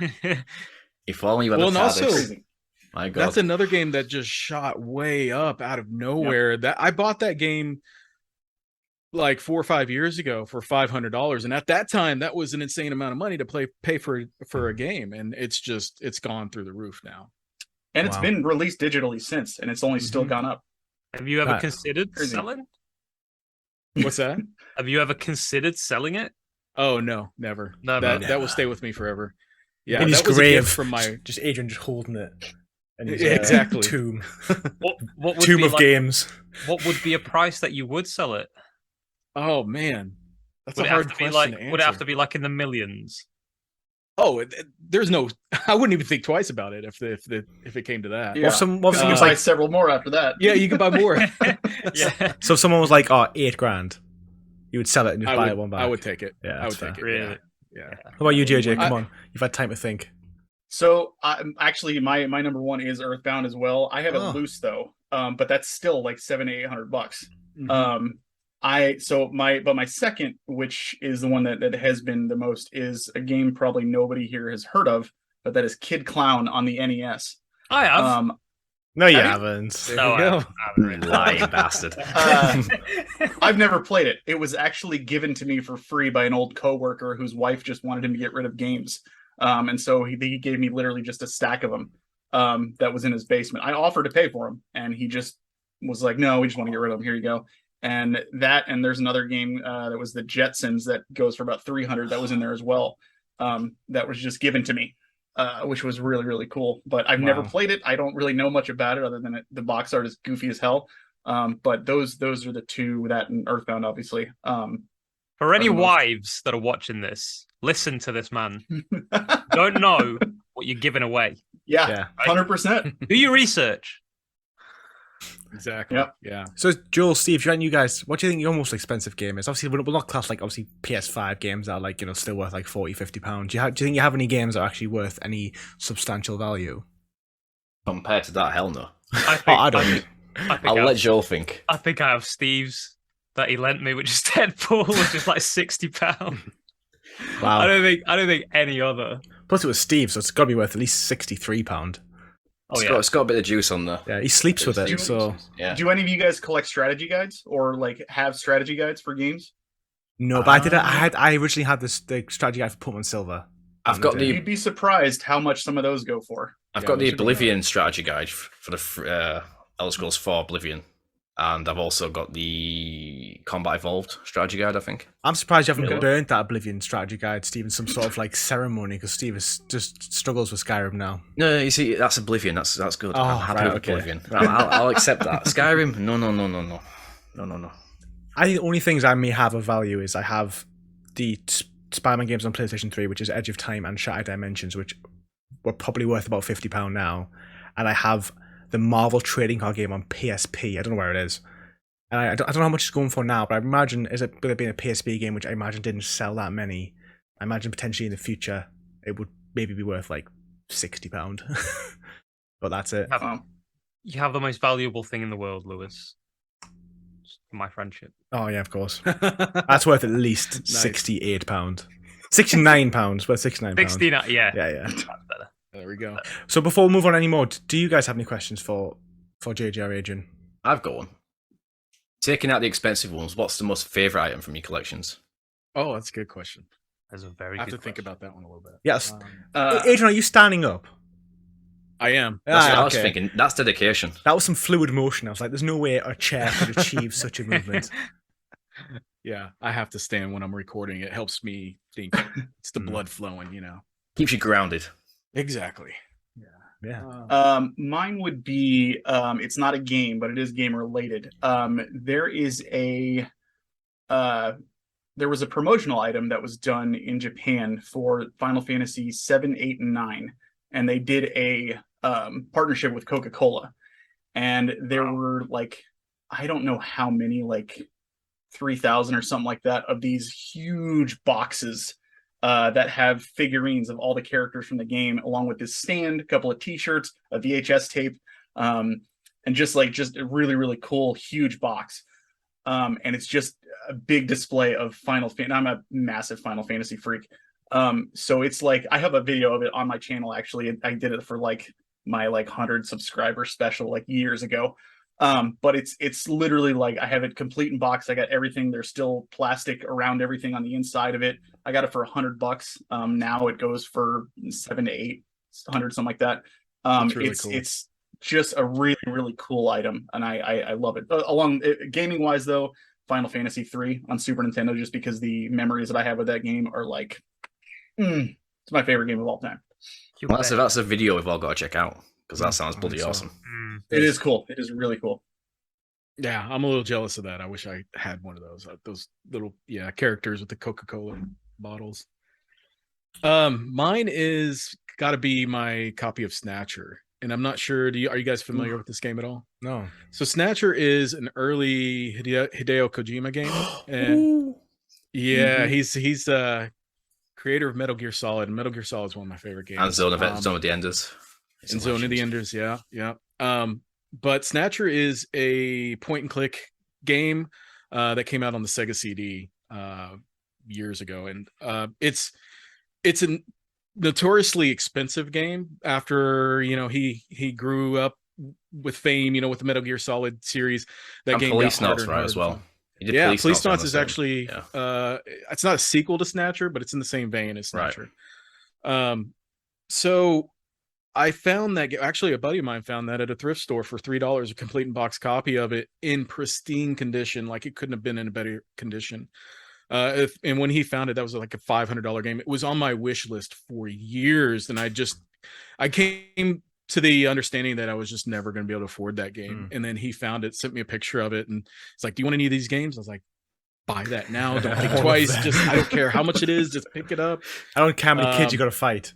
Exactly. Get that day he became your best friend. Oh yeah, he's a good friend of mine from way back. But yeah, he picked it up for me and brought it over, and oh man, it's been a prized possession of mine ever since. Nice. Wow. What about you both then, Joel, Steve? What do you think yours is? Almost prized possession. Mine's got to be my copy of Watch Dogs Legion, because I love that game so much. It is the best game I've ever played. You never stop talking about it, no, mate. I am so passionate for Ubisoft games. Constant praise. And it's just like literally, I think about it every night when I go to sleep. And there isn't any videos of me actively throwing it away from me. That video does not exist. I swear. I mean, physical, it'd probably have to be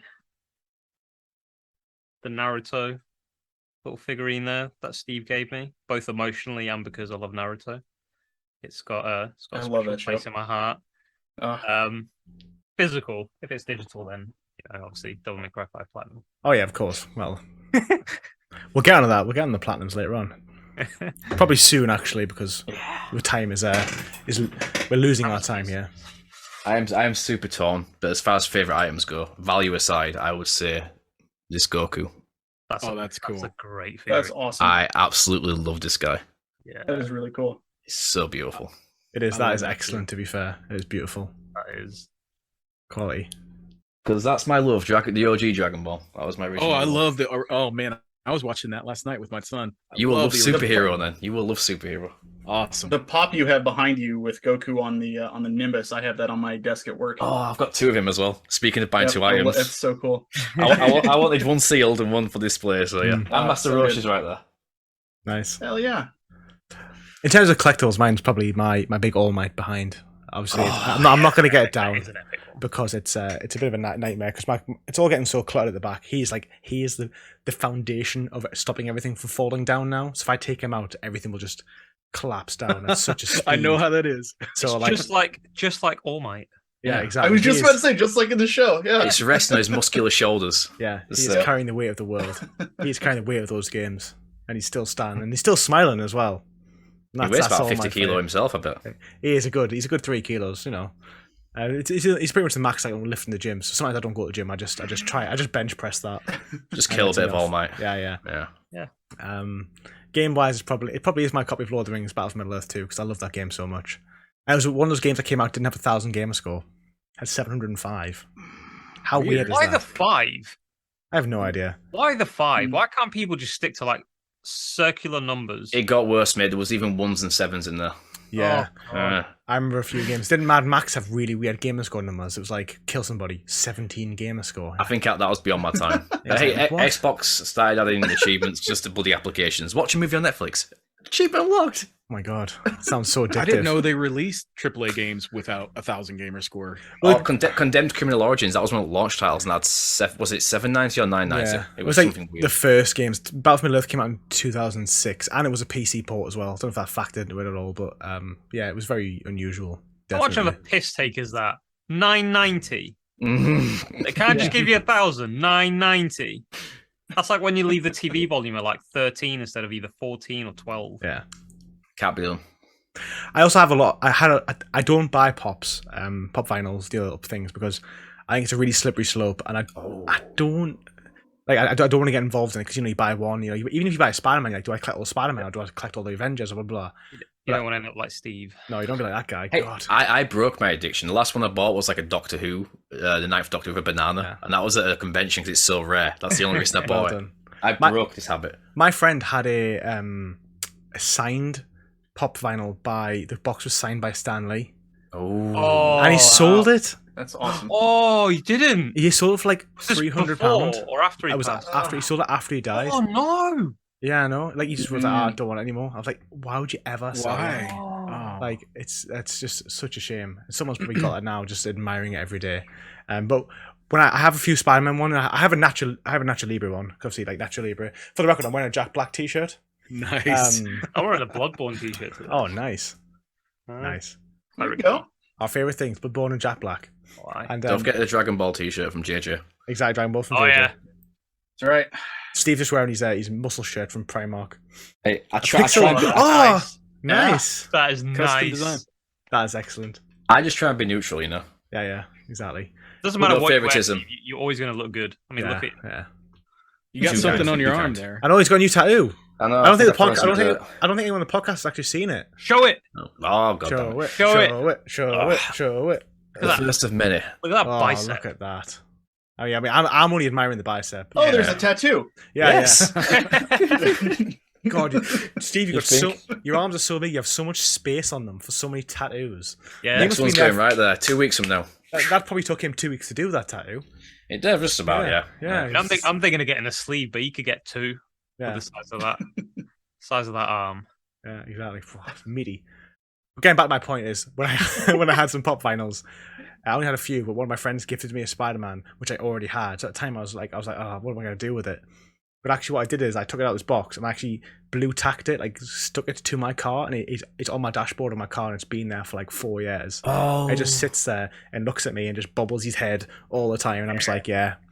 That reminds me of that Dragon Ball meme that's been around for years, where it's got like, I think it's Goku hitting Vegeta in the gut to correct a cracked windshield. Yeah. It's so good. The only way I know how to fix a windshield. Yeah. That's brilliant. Let's bring it round to trophy hunting now. So obviously we spoke about it on your Pixel Perspective podcast a long time ago. Where do you guys stand on it? Do you hunt trophies? Do you go for platinum trophies? Where do you land in this sort of spectrum of hunting and gaming? Do I actively go for platinum trophies? Not really. I do on games that I absolutely love. So the PlayStation Classics that they've been releasing, because I have like so many memories with them, like Chrono Cross that just came out. I used to play that game all the time. I loved it when I was younger. And so as soon as it came out, I went for the platinum right away just because I wanted to do everything. Same with the old Final Fantasy titles. I basically just, if I love a game, then I will absolutely go for it. That also has kind of like made me lean towards buying games on PlayStation over other systems as well, because I can get trophies. There's just something about seeing something unlock as you're you feel like you're wasting your time, right? If you play on a different platform, you're like, I'm wasting my time. I could be getting the platinum for this. I just put in 115 hours on Xenoblade 3 on Switch, and I'm like, I did almost everything, and I have nothing to show for it right now. Be careful, it becomes a habit. That's it. You have nothing to show for it, I think. That's the... Believe me, if it was on PlayStation, I'd have gotten it there. I would rather play Nexamon on PlayStation and get trophies than play Pokemon on Switch and get no trophies. That is the extent the addiction goes. That's fun. Yeah. What about you, Adrian? So I was really, really big into achievements in the Xbox 360 days. That was an obsession of mine, so I can relate to what you guys are saying like 100%. I've since like gotten rid of that mentality, and I've been able to move on past it. But yeah, like it was my goal. I remember it was my goal at one point in time to reach 100,000 gamer score, and I achieved that goal. And it was like, okay, what do I do now?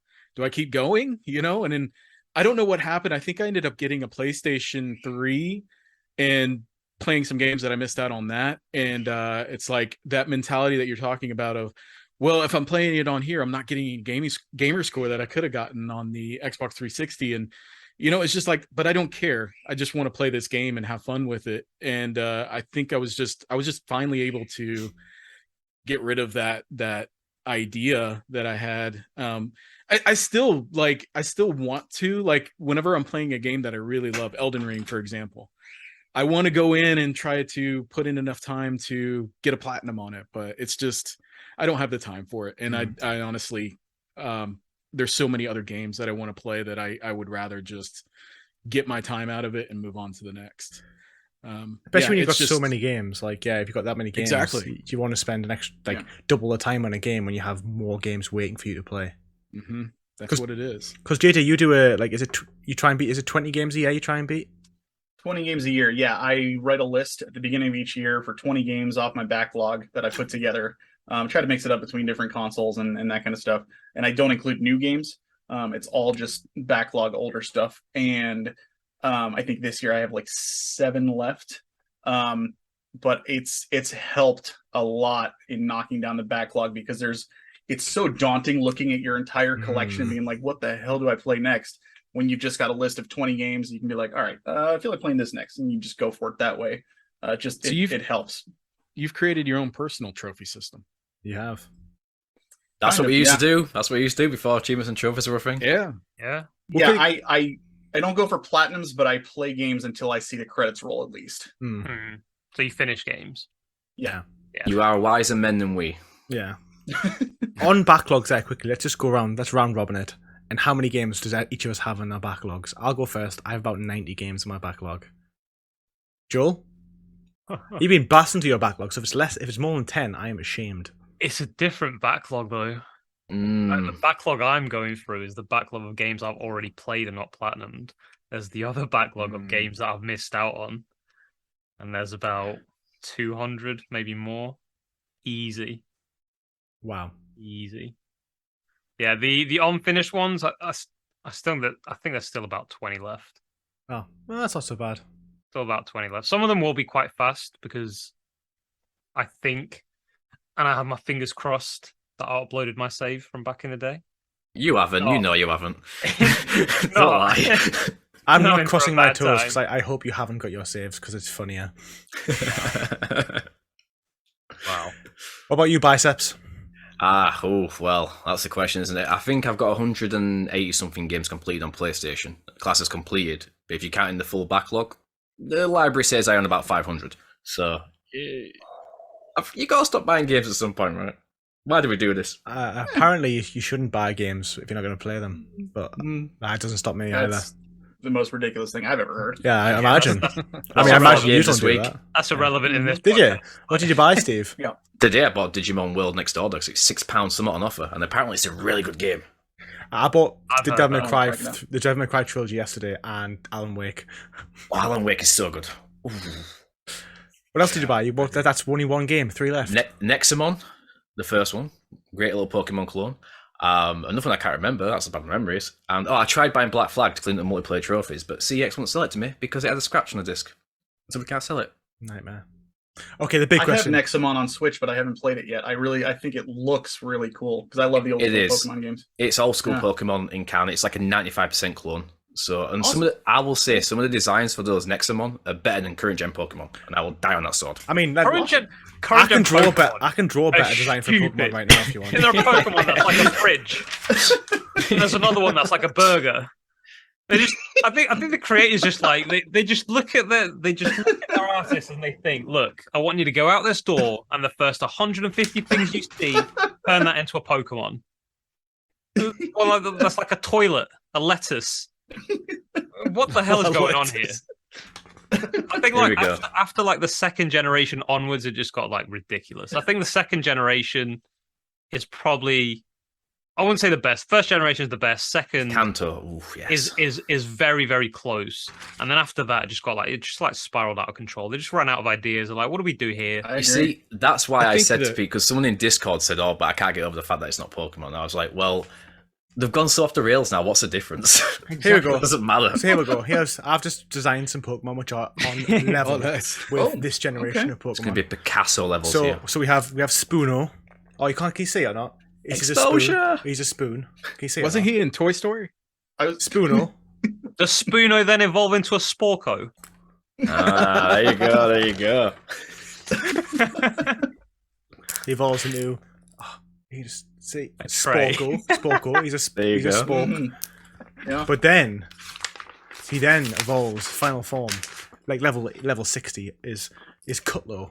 Who is he's just a multi Swiss Army knife. He's a Swiss Army knife, and he has thought he was a going to be spoon, them. fork, and a thing. I thought it was going to be that would be way better. tongs. Tongs would be better. We grab salad. Oh yeah. They're both like It's like spoon and a fork and tongs in one. Clearly, Joe, you should be working for Pokemon with that. Yeah. Genius. Don't forget the Mega sure. Evolution. The Mega Evolution's a thing, though. think There's a anybody fourth can. form. He evolves into I will be totally not surprised if that actually is a Pokemon that comes out at some Yeah. point in time. Yeah. It's probably already out there. Let's be honest. Yeah. It's probably someone's designing it right now, trying to get the eyes right or something. Like, which anime eyes do you want to use? It's just so disappointing, like because they used to be so creative. They used to be like, they used to genuinely be creatures that you would like to see out. Yeah. They were basically like animals, but in like different forms. And then it just became like objects, and it's like, what are you doing? And they were unique. Pikachu, that's as unique as it is. Yeah. You know, well, now they just find two items, combine them, and then combine the words of those items into a name. It's like that's Well, not they've Pokemon. always done that. Like Yeah, Magneto, I suppose. Squirtle. I mean, Not Magneto, man, about Magneto. I literally drew that because there's a spoon on my side. Now I'm looking at there's a can of Pepsi, and I'm thinking like, you could just draw a can called like Peppo, and then you could draw Peppo crate and just have a crate of Pepsi, and then you could draw like Peppo fridge and just have a fridge full of Pepsi. Oh, not Pepsi. Exactly. like a So, can. so why aren't you making it a Pokemon clone right now? I think I You've might got all have the to. ideas. I might have to. Yeah. Yeah. I've really derailed this conversation, and I forgot what we were talking about. So You were going to ask you were going to ask like a it. really important oh, question. it was backlog. It was JJ's backlog and Adrian's backlog now. I apologize. How many? Yeah. So I use a website to catalog the games that I've beaten, howlongtobeat.com, and I put together the list in 2015, and as of now, I haven't added any games to the backlog. It shows 218, but I've bought so many since 2015 that it would only be like, I mean, at least 2 to 3 times that at this point. That doesn't include Steam. Good Lord, Steam! I have so many. Yeah. Those games on summer there, it's sales. ridiculous. I've heard the Steam stupid. Steam's horror stories. Ugh, What's that God, website called, it's JJ? ridiculous. Howlongtobeat.com. For those who want to know, It's a I great wanna know. website. How Yeah, long? it's great. It's great for cataloging. They even have a so you can put in like every game in your backlog, and they actually have a randomizer. If you don't know what to play next, you just click it, and it just picks one of the games off your Wow. list and says, And "Here, try this." It's even It's useful also for us great. trophy hunters as well. So Yeah. it goes from like story completionists, etc. Let me just say on Yeah. that, like any trophy hunters watching, join Steve's Discord because he has like the alphabet, which is pretty much a randomizer that is a really good one to like Oh, cool. freshen up your selection of games. So basically, what he does is like he rolls a letter for you, and then if the game has to start with that letter, or the platinum has to start for that letter, and that's basically if you don't know what to platinum, and you're kind of like, well, what do I do? It's a collaborative event. Everyone works together to fill the alphabet up, yeah, essentially. Cute. it's good times. That's cool. Wholesome. It's good times. That How Long to Beat site is also good for determining what you want to play next in a general sense that it will show you how long it takes to beat a game. So if you're like, I only want to spend 10 hours on a game, well, you go in there and figure out what game only takes you 10 hours. That's what I use it for. I've never used any of the backlog features. I use on the hentai version for like how long it'll take for finishing. Yeah. That's the best way to do it. So you gotta save time that way. Android 18, 2 seconds. Yeah. Adrian, what about you? How big is yours? Do you think? So so the term backlog doesn't really work for me, I don't think, because It's a back I don't- house. yeah, right. I have so many games that having a backlog is just completely unrealistic for me. So I typically go the route of whatever game comes out, or if I buy a new game for the collection, it's one I've been wanting to play, I'll pop it in and play it. But I don't have a set list of games to play, if that makes sense. Fair enough. You just go with the flow. It seems like you're the Right, wiser out right. of all of us right now. With like all your decisions are just like just adult decisions. Just JJ gives me a hard time about my decisions all the time. Because you don't make them most of the time. You just That's right. you play a game it's for 20 right. minutes and you put it away. You know, you play Honestly, it until you get bored and you move on to the next. That's how it makes me jealous at times because I'm like, man, Oh, who plays I to have wish. fun? I wonder what that's like. I wish. Yeah, I wish I could do that. I Too, wish to be that fair. I wish that was even an option for my brain. Yeah. But it's just like, no, you will finish this game. I don't care how long it takes. You're gonna finish this game. There's nothing well- worse than though playing a game for a platinum trophy when you're not enjoying it and you're like, yeah, like, see, you're Yeah. 60 hours in and there's like 15 hours left and you're like, I'm so close. Yeah, I'm so far. Why And it's- torture Mate, yourself? know. though? I've been grinding on fighters for the last like month and a half. You need to like accumulate 20 million zenny, and I'm only like on like 12 million. And you've made it just like 3 podcasts ago now, so it's just how long it's going on for. A year from now, it'll still be going on. It's just like Rayman all over again. I know. This is a problem with our, like, what games are we playing? And like I talked to Joel and I haven't spoke like on a podcast for like 3 weeks. And like, what are we playing? It's like the same. Same game. Nothing's changed. And I'm like, same. Just like, and then we talk about the same game we spoke about for another 10 minutes again. And we just complain. Like, oh, I can't believe we're going to play this game for another 10 hours, 20 hours. And we're like, think well, we should you change- don't have to play it. I think we should change I the do. question now. We should change the question to like, how long do you think you're going to be playing this game for? Hmm. And then we make our predictions, and then we challenge ourselves to play for it longer than our predictions. Which is going to happen anyway. And Oh, then that's you true. check in on the next show and determine if you were correct in your. Yeah, Yeah, and we win a prize, which is play nothing. the next game with even longer RNG A longer game. or even Yay. longer requirements. Okay, let's change. I'm a bit of a scatterbrain. People who watch obviously know this. Best platinums. What do you think your best platinums are? I'm gonna just guess Steve's and Joel's now, which Joel's obviously Devil May Cry 5. Steve's is probably Neverwinter. How did you know? Oh god damn! I can never escape this Steve, ghost. you can't spend 3,000 hours on a game and not say it's your favorite platinum. It wasn't me. I swear it was my nephew. Yeah, I had no hand in this. yeah. Vanquish is mine. I don't care. I'll say it. I thought you've it platinumed really? XCOM 2, haven't you? Yeah, but that's different. That was just strategy. Vanquish took a lot out of me, and that was the most fun and frustrating 2 weeks of my life. I'm gonna throw a curveball. I'm not gonna say Devil May Cry 5 is my favorite. I think Bloodborne's my favorite. I think Devil May Cry 5 was my most hardest earned for sure, but I wouldn't say it was my favorite. I say that now because like a lot more people have got it. Yeah, But Bloodborne's my favorite. like, I'm really upset because I platinumed Alien Fireteam Elite, which is like the hardest game I've ever played.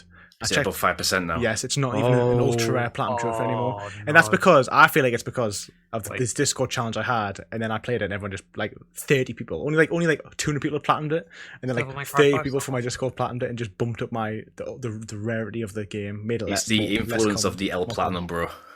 But I'm also very proud of every single person who platinumed that game, and especially if you platinumed it for my challenge.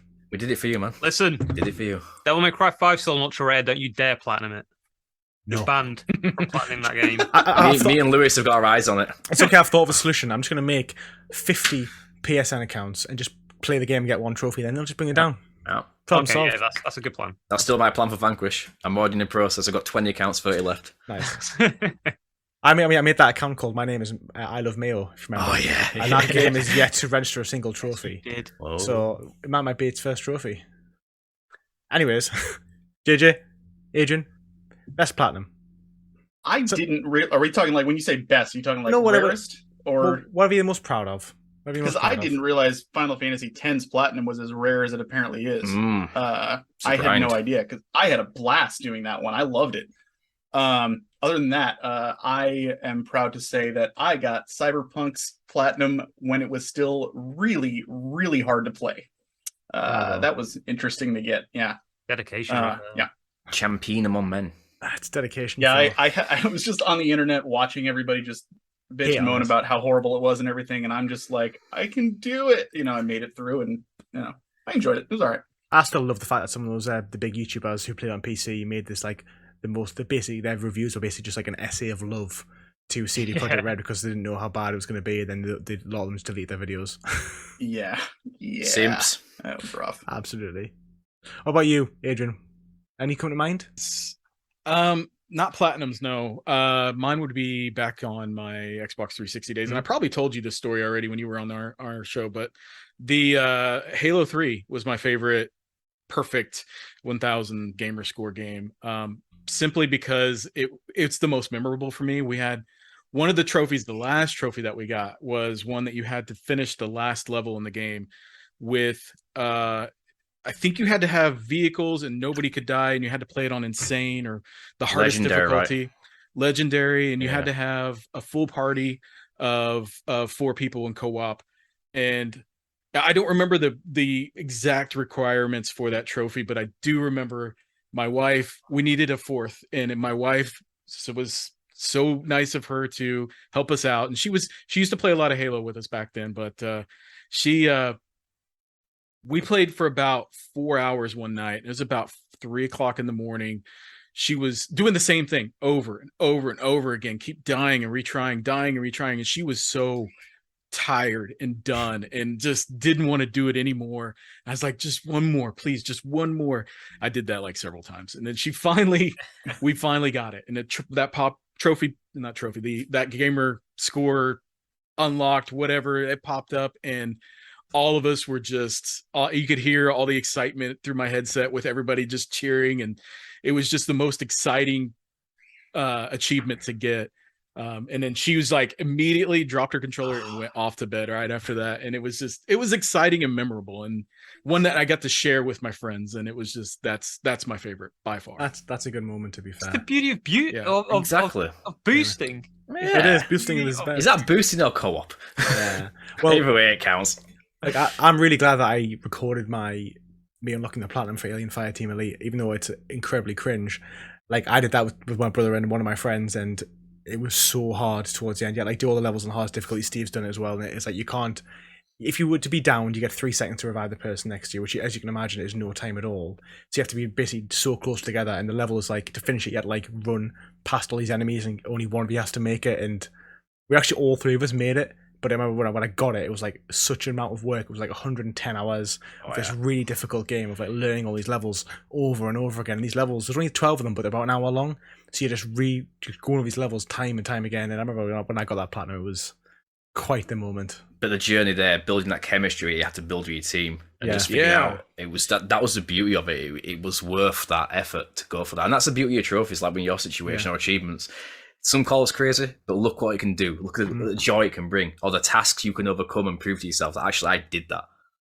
Exactly. And That's a thing creating unique to memories. achievements. You are. yeah, those Earned co-op it. driven achievements too, or trophies are so fun. Like, you're sharing in the experience with somebody else, and I think that's the best way to do it. Exactly, man.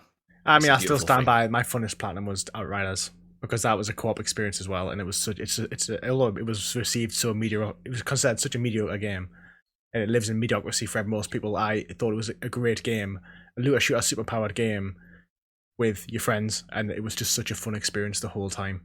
And I think that's why I think co-op games are co-op platinums. I know a lot of people don't play them as much, and most people do play by themselves, but if you get an opportunity to do a co-op game with a friend, the experience is so much different, and it feels so much more rewarding, especially if it's a harder game. Agreed. Like Diablo, for example, as well. Yeah, exactly.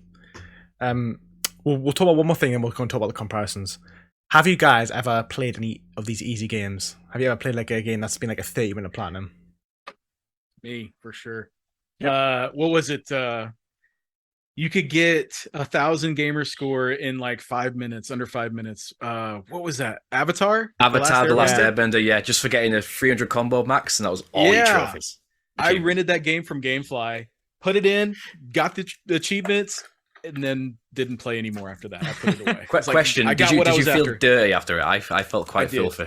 Yeah. I did, yes, and I hated having it on my gamer score too. Like, I was like, oh, but I can relate needed to that 1,000. It's 1,000 more to get me to that 100,000 that I'm trying to get. It's because everybody knows that. Yeah, exactly. I think that's the shame, isn't it? Because like when you see it on your list and you know that other people have done it, and they know, Yeah. they're like, "Oh, you're filth." Yeah. But it's just I'm the thing, you're filth. filth, I'm I'm filth. filth. It's a sign of respect. But you're you know, filth. for the list. Well, obviously, like back in the PlayStation 3 Xbox generation, there was obviously these few quick games, and it was kind of, in the communities, it was actually like quite frowned upon to actually do them. How things have changed. Oh, yeah, What about you, so, yeah. JJ? Yeah, I mean, when you were on our show, I kind of talked to you about that. Like, I used to watch your old videos of like, here are really easy platinums that you can get on really cheap games. That's how I found like My Name is Mayo and that kind of stuff. I was like, man, I can spend like $15 and get like 4 platinums. Hell yeah, I'm gonna do it right now. And I just absolutely got a handful of them because of that. I'm so My sorry. Name is Mayo is the one that sticks out. It's kind of a mascot at this point. I mean, that's a meme. That's the thing. Like, My Name is Mayo is Yeah. It was like it was different. It actually was different at its time, and a lot of games of these. There's been a big bulk of these new games come out of the last 2 Shovelware. things. Yeah, and they are Yeah. literally like one of them's called like a nugget game, and all you do is you press X to make the nugget jump, and you have to Oh, do it guess like what? 100 times. Jumping Nugget. They released at the same time. Nugget Plus, the same Nugget exact Plus. game, and it's Excellent. the same thing, you know. There's like these animals now, Bear G, and Dog G, and Cow G, and it's like you look at the gameplay and you don't even do anything. It's just Mhm. it's just a static image, and then you see just the score going up. I'm like, what is the point in this? Yeah. I mean, for It the record, makes you wonder if people actually buy those because they're like, this looks fun. I want to play Yeah. this. Yeah. Like, well, no, because when you go on PSN profiles, which is like the trophy hunting website, you can see how it tells you how many people have played it, and it's mad. I think like Yeah. 500, 600 people have played it, if not more. But also for the record, Jumping Platinum Bro is coming soon, where you just press a button and you just make me jump up and down. 2-minute platinum. all right. No, it's not coming out. Oh. For the record, put that out I'd there. buy that. Yeah. Well, You'd now buy it you too. put the idea out there, so I won't be surprised if it Yeah. shows I'd up. buy that, yeah. Someone's gonna just make an NFT of me and then make the game. Okay, well, we'll move on to like comparisons between trophy hunting and game collecting, because they're both collecting of something. Game collecting is obviously physical, obviously tangible products, which do represent, times of people's lives, and it brings back nostalgia, memories, all that good stuff. But then also, trophy hunting is like, because I think JJ said before, like we joked about like looking back at your games. Adrian said you did that as well. But like for me, like platinum trophies and stuff is very similar to that, because you kind of Absolutely. you look back what you've played and you think, and also not only do you look at the game in the terms of hypothetically the platinum, you look at the game and you remember the time you played the game, but you also remember that you did everything on it. So it's kind of like a little bit of a little bit of dopamine every time you look at it, to be remembered, that to remind you that you did do it. Is anyone else? Or how you acquired it, in my case. The pain. The pain of playing Neverwinter for 3,000 hours. Do you guys think there's any similarities between them? Anybody? Yeah, absolutely. I mean, it just like you just said, like we said before, like when you're getting those platinums, you're creating those memories. Those are literally like something you did, solidifying and showing you on your screen, like, I did this thing. But then you look at it and you can associate, like, okay, well, I was playing with these other people, or I remember having a really tough time with this. To bring it back to what I talked about earlier, Final Fantasy X, I remember literally in my apartment, because it was such a grind for that game, I watched so much Star Trek while I was doing that game, and My stuff. man. And that's what I associated with it now. Yeah. It's like there's a lot of them that come to me, even though I'm not a trophy hunter. I still can go look at those and smile, because there's so many memories that I've associated with a handful of those. Yeah, that's a very good point. Yeah. Anyone else? That's why we have trophy cabinets. It's a big feature on PSN. Yeah. We have a cabinet where Yeah. you place our most favorite trophies, and that could be anything. I mean, some people, like, I do kind of have a bit of a inkling towards ultra rare platinums. If I see one, if I like, all right, I like the look of the game. It's an ultra rare. I think I'm going to go for that. And it's like collecting rare games, right? You see, it's like, right, it's a rare game. I want to get it, especially if you like the look of it. So I'm like, that's a rare platinum. I want that. Oh, I've Absolutely. seen them around, and I want them. I just want to say that Yeah. because this is like an interesting idea. Someone on Instagram like literally said, like, they've started off like this trading collectible company where they basically sell like trading collectibles, and but it was basically around platinum trophies. So he offered me a couple. I made like an Instagram post about it, and it seems relevant to introduce it. So like basically what he does is you tell him the game you've played, how you rate the quality of the game out, the difficulty out of 5, and how long it took you and stuff to play. I don't know if you can see it, but like, so like here I have like my Spider-Man Shattered Dimensions. So you rate the difficulty out of 5. I give it 3 stars. You put on like the date you earned it, and the rarity of the percentage and stuff, and that's kind of like putting your platinums in like something tangible for you to collect. I could see like somebody That's cool. in Yeah, theory, That's a like great idea. collecting like having a stack of all the things you do, and then you've kind of got your own little. Yeah. It's why I made those cases. Like, rather than collecting the actual boxes, which take a lot of space, I just made my own game cases. Ah, That's love really that. cool. Yeah. Like, completely recreated from Photoshop, and then like, yeah, these are my little way of collecting old things without having a massive box. And I know that's not the right shape because I went with PS1 style, even with PS2. But yeah, it's a Just similar kind of looking thing, at isn't though, it? You get that memory. You do, because it doesn't have to be authentic necessarily. It's just the memory of Right. it. Like I don't play Switch, but I've got an Amiibo Snake, Solid Snake, just because. It's like the GameCube controller that you mentioned earlier. Yeah. For the record, I love displaying old controllers too. It just, oh man, I love it. Just for the record, I will just say, like, I obviously just spoke about them. It's called Ted Collectibles. If you want to check them out, you can find them on Instagram. I'll link it down below. Yeah. If I remember, hopefully I will. But that's Ted Collectible. They come laminated. No, they come in like I know, yeah, they are laminated. They're laminated, but they come in like a disc protector as well. So you can buy the disc protectors for like 50p anyway. So I'm thinking of getting a few and putting them all on like a board, and then putting them on the wall. Yeah, that would be very cool. Pokemon cards for your platinums. Yeah, try it. we can trade them as Great well. bookmarks for your hustlers. We can trade them. Yeah, exactly, Joel. Yeah. I absolutely think they're the same thing, and for me, for going after games that I want for my collection, I don't take the easy route. I don't go to eBay and buy it, and or if I find it in a games shop near my house or at a garage sale, thrift store or something, that's when I cement those memories of how I acquired the game. Because to me, part of this collection is the memories that I make getting these things. And I can remember there's a lot of stuff back there. I can remember and tell you specifically when I got each and every one of those things.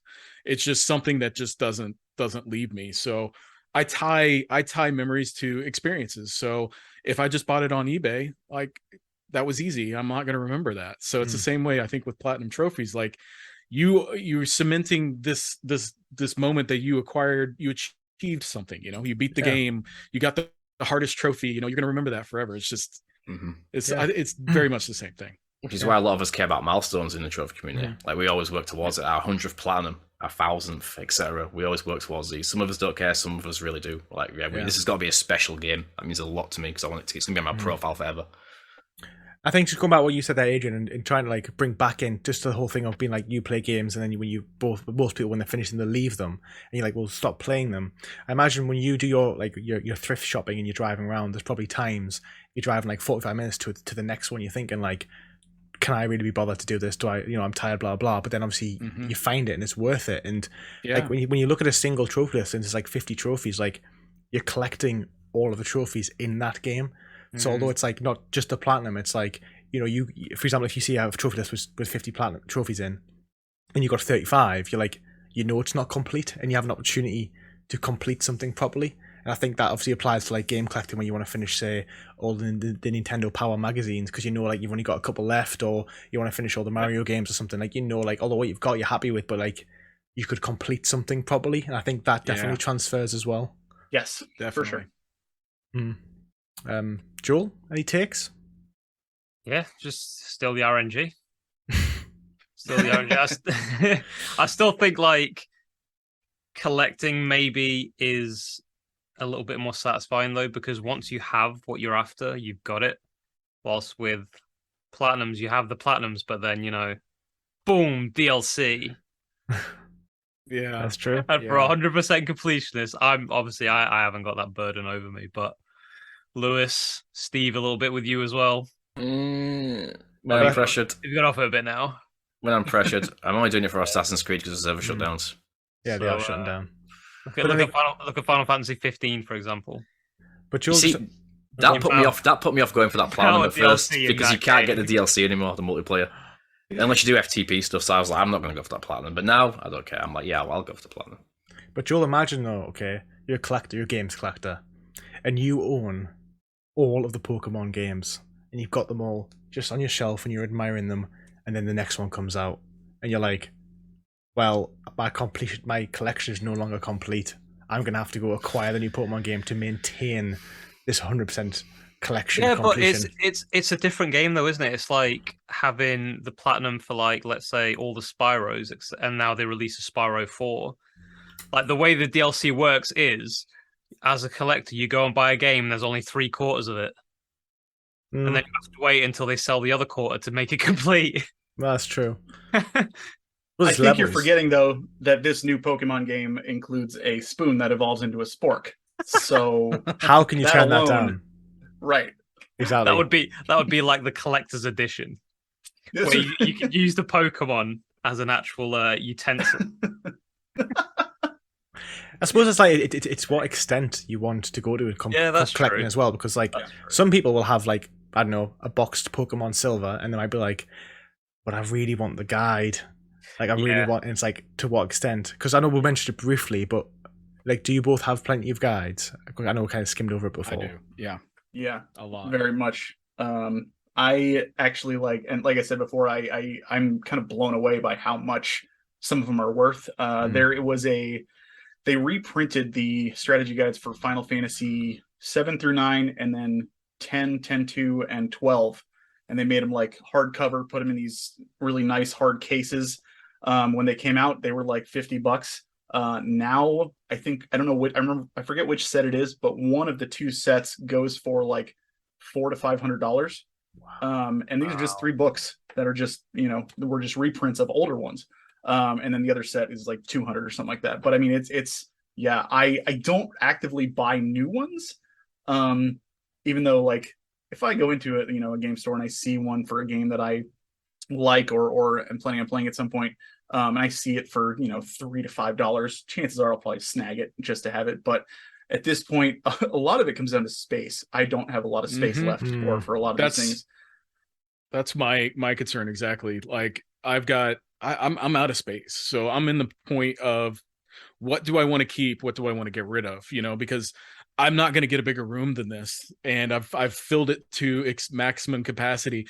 And when I'm stacking stuff up in a corner, it's gross. I don't want it there. That's not like I got a corner of crap over here, and it just bothers the hell out of me.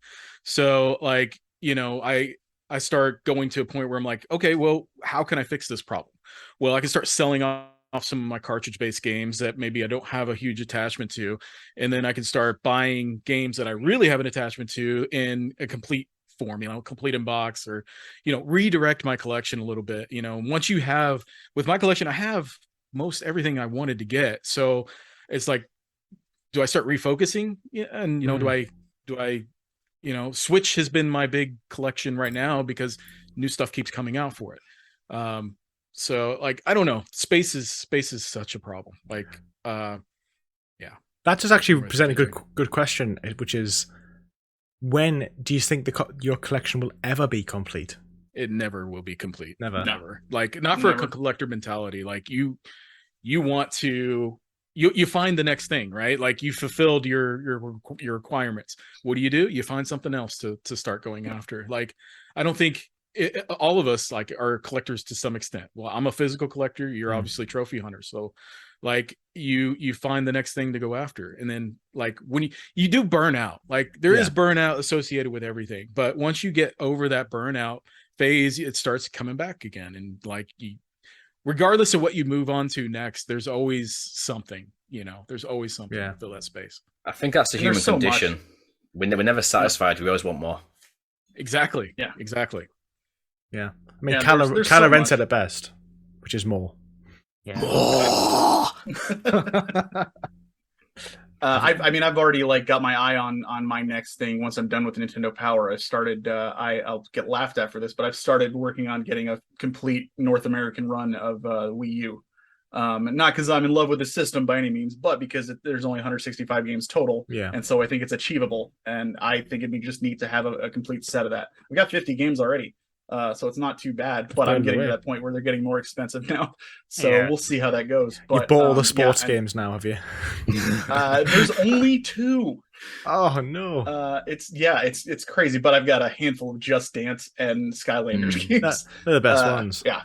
So for sure. Yeah. Like Adrian said, it's never ending. You're always going to find something else. I love having all those Nintendo powers, but I know as soon as I'm done having all of them, I'm just going to shift where I'm looking and where I'm focusing. That's fair. I never really finished things I'm collecting, I would say. Like I go into a phase. Like I started like my Hero manga, and I got like 13 volumes in, and I was like, ooh, figures, and I got like 10 of them. Now I'm like, I don't really want any more. And then it was the same with games and stuff. I feel like I'm leaning back on games again now. I feel like I've kind of resisted buying video games for about 3 months, and I feel like now the itch to buy them again is just coming back stronger. Yeah. Yep. Does anyone have, you gotta take a break. Working, we're just starting between things. Yeah, that's how it works. It's healthy to take a break and get away from it for a little bit. sure. Yeah. I mean, we get questions pretty much every week because we're going to move on to Q&A at some point very soon, and I opened up a platform for people to ask questions, and we pretty much every week someone asks about burnout and stuff, because it's a little bit different here in trophy hunting because you play so much, and you do play it when you're finishing games. There's always like 10, 20, 30% of an experience of a game which is like a little bit tiresome, and people get sick and burnt out, and people ask about it all the time. But the answer really is always just to take a break from it and let the passion reignite itself, and then start again. So that's another thing, like you mentioned there. Another similarity is the burnout. But I think that's whenever you're involved in anything quite extensively, eventually you kind of just get not sick of it, but like fatigued of it. Yeah, I mean, it's a grind.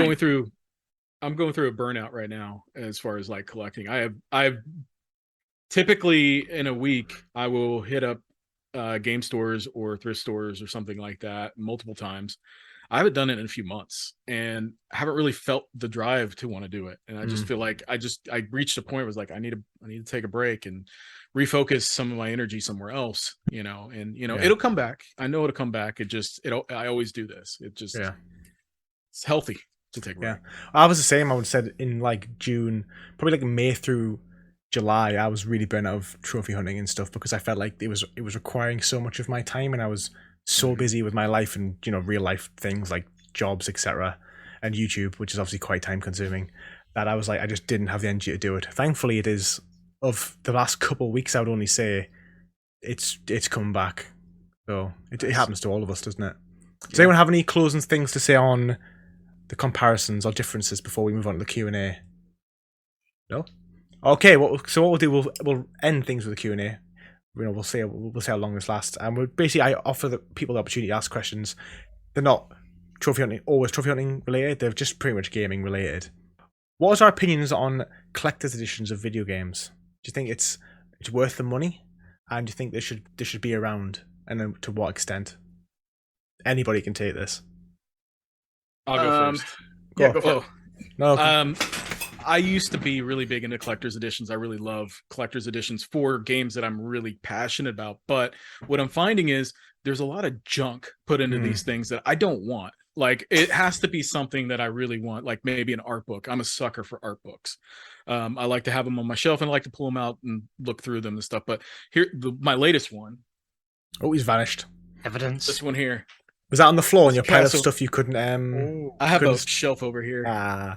It's my Castlevania collection, and wow. it's a limited run. But anyway, there's a bunch of stuff in here, and I thought, oh, that's cool. It was like $200 for this thing. It's like I wanted a physical edition of the collection, the Castlevania collection, but I wanted everything else that came with it. I was like, that'd be really cool. I get it, and half the stuff in there is just garbage, like little cardboard miniature boxes, and like, I don't want to display any of it. So I'm like, why did I just pay $200 for this thing? This is not very cool. I would have been happy with just the game. But like Xenoblade Chronicles 3, I did get the collector's edition of that because the big thing that comes with that is the art book. So yeah, honestly, I'm all over the place, but I'm not big into collector's editions, not anymore. Like, unless it comes with something I really, really want, it's not worth it. I kind of wish I really wish I'd bought the Spider-Man 2018 collector's edition, because it came with like a Spider-Man figure, like a statue, and the same with The Last of Us Part 2. However, and these are like, they're substantially more money. They're like, I think the collector's edition for Spider-Man was like £120, and it came with a game and like a little art book and then this statue. But I've since seen the statue, and considering I have a little Spider-Man here, which is only like £40, the quality of them really is rather pathetic, and the Spider-Man one in particular is not even worth like £15. You can buy it now for about $25 if you wanted it, but like, sometimes I think like, if it's a collectibles edition, a statue or something, it should have some quality in it. And when these things are mass produced and they're just the lack. Like, I'm not sure what your Nathan Drake one's like, Steve, but I've seen the Ellie one as well. The Nathan Drake one is really good. His face might not be entirely perfect, but it varies between games. Well, that's it. Anyone else? Anyone else got any opinions on collectibles? I would say I think the Hustler God of War one, that is amazing, to be fair. That is cool. That is a good I like one. that. That's a really good one. Got an actual really rub on Atreus' bone a lot. And again, prices have varied now because I think this was like 150 in release with the game, and Drake was something similar. I got that well before I even played Uncharted 4 because I loved the series. How's so much. the build quality and detail on it? Is it like, is it worth the extra cost that you had to pay to get it? For this one, yeah, definitely, because Atreus and Kratos look exactly like it. His bow's kind of off right now. I need to reposition it, but it's actually got a real like bowstring on it, so you can take the bow off completely. Oh. Wow. And obviously the blood coming from the enemy there, you can see it's coming off like a 3D effect. It's half sliced off in his hand. This one is super detailed. And a tip for these, if you don't really care too much about them, you can always wait, and you'll sometimes find them on clearance, super cheap. I think that's true. I love Doom, but my Revenant up there, which has got a 3D a fan underneath and a 3D light effect when you put batteries in it and stuff. I paid £15 for that collector's edition. 15 on clearance. And that is insane. But again, you're running the risk of not getting it. Yeah. That's your big risk right there. But I'd say they're worth it. But these days, they're kind of going insane now because, again, you've got these little God of War statues with the God of War one. Now they're kind of saying, no, you're going to pay £250, £300 for the collector's edition, which is insane. I want the statue, but I'm not paying that. Because for me, it's a statue. I love art books and stuff, but I want something to display. That's fair. What about you? Either of you, yeah. I'm more about like consoles rather than the games, like special edition consoles. Yeah, I regret not getting the Spider-Man one when it came out, the red one. That's gorgeous. That was was Spider-Man, cool. and even the controller was just beautiful. Even the God of War one. I don't think the God of War one was as good as the Spider-Man one in my opinion, but still. The problem with the Spider-Man one was I wanted it and I was going to buy it because I had a PS4. The problem was it wasn't a PS4 Pro. That was a problem for me. No, it wasn't. That's what put me off. Yeah, I was like, I don't want a PlayStation 4 original. Yeah, same. Even though I probably it would have stayed in the box most likely because I did already have the Pro. But you want to get. I think they were selling it for like the PlayStation Pro price anyway. Yeah, probably. And they're still pretty pricey. Because it was a collector's edition. And I was just like, it's not really worth it. But I kind of like half of me does regret it because you can't really get them now. Exactly. I think my number one regret in that way is the 20th anniversary PS4. That the navy blue one. Oh yeah. No, the grey one. Really cool. You know, like the PS1. Oh yeah. Yeah, that's my regret. I really wanted that, especially the controller. I was about to say my regret was just the controller, but they're sold out. They're like £80-90 now. Yeah, it's like because you had the individual color and buttons. It was literally like a PS1 pad. It was so beautiful. I have an old video up on my channel that is like, it's literally called like why I don't do collector's editions anymore, and it like the thing starts out with me just behind a wall of boxes with my eyes poking through the middle, like this is why. It's just a space issue again. I also am not like, I know I'm probably not in good company for this, but I'm not really that much into like collectibles and figurines and stuff. So everything that I have is still pretty much in the box. So I've got like for example, I have the Final Fantasy VII remake, the big honking collector's edition with Cloud on the motorcycle and everything, still in the box. I've taken it out and looked at it, and it's gorgeous. And it really is cool. I know, I'm well aware. But I just don't, and it's a lot of it has to do. I don't have any place to really display it. I'm sure I could put something together, but I just haven't, and it's gotten to the point where I'm just like, I just want to play the games, and that's kind of where it is for me. So hey, you're doing a smart thing because you don't have to dust the bastards anymore now. I was about to say that. I was literally about to say that. Like mine that gets is dusty. a real problem. Yeah. And if mine are like a little bit dusty, I can't imagine what yours are like. Especially like Stephen, you got to get right at the back. Oh, diabolical! Those deep shells. Oh mate, I can see pubes in there right now. Yeah, in the shells. Especially if you have pets. Do you have any pets? I've got a solution for that though. If you shave, you won't have any. That's true.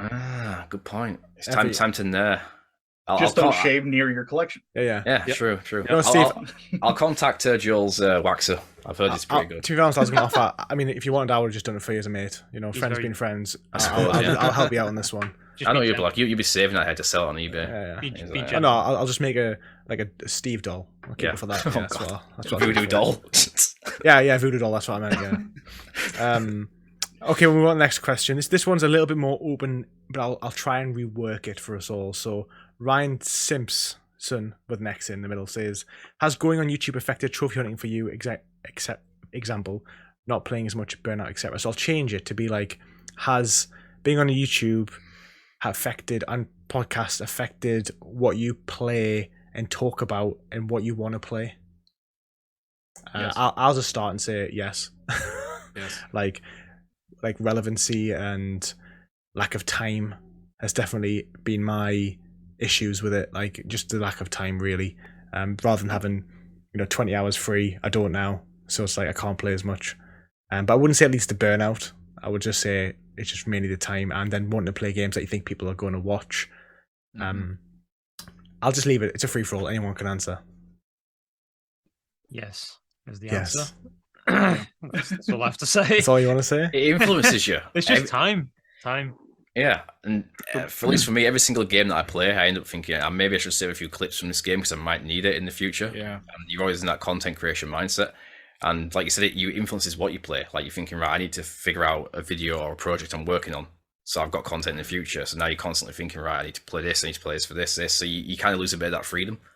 You're constantly worrying about content rather than just playing the games for the games. And that extends to the trophy hunting. It can be a good thing in some cases. Like my old podcast, The Frozen North, that we mentioned briefly earlier.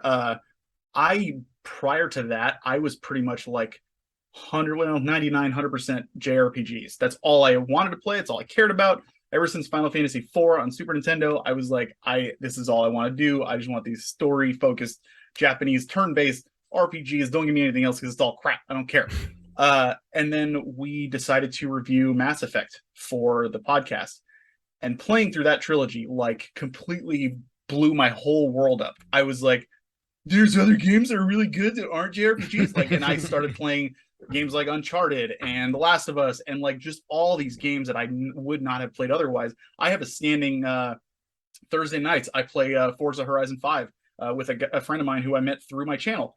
Like there's just, and I probably never would have played as much as I do prior to that. I still think it's a fun game, but I love it now that I have somebody to play with regularly, and we do this thing, and it's just like it gives you new perspective on a lot of games. And while yes, I completely see that there are sometimes where I have to do this for the channel can kind of like ruin an experience in a little bits. There are some positives to it as well. Oh yeah, definitely. I think I have loads of recommendations as well.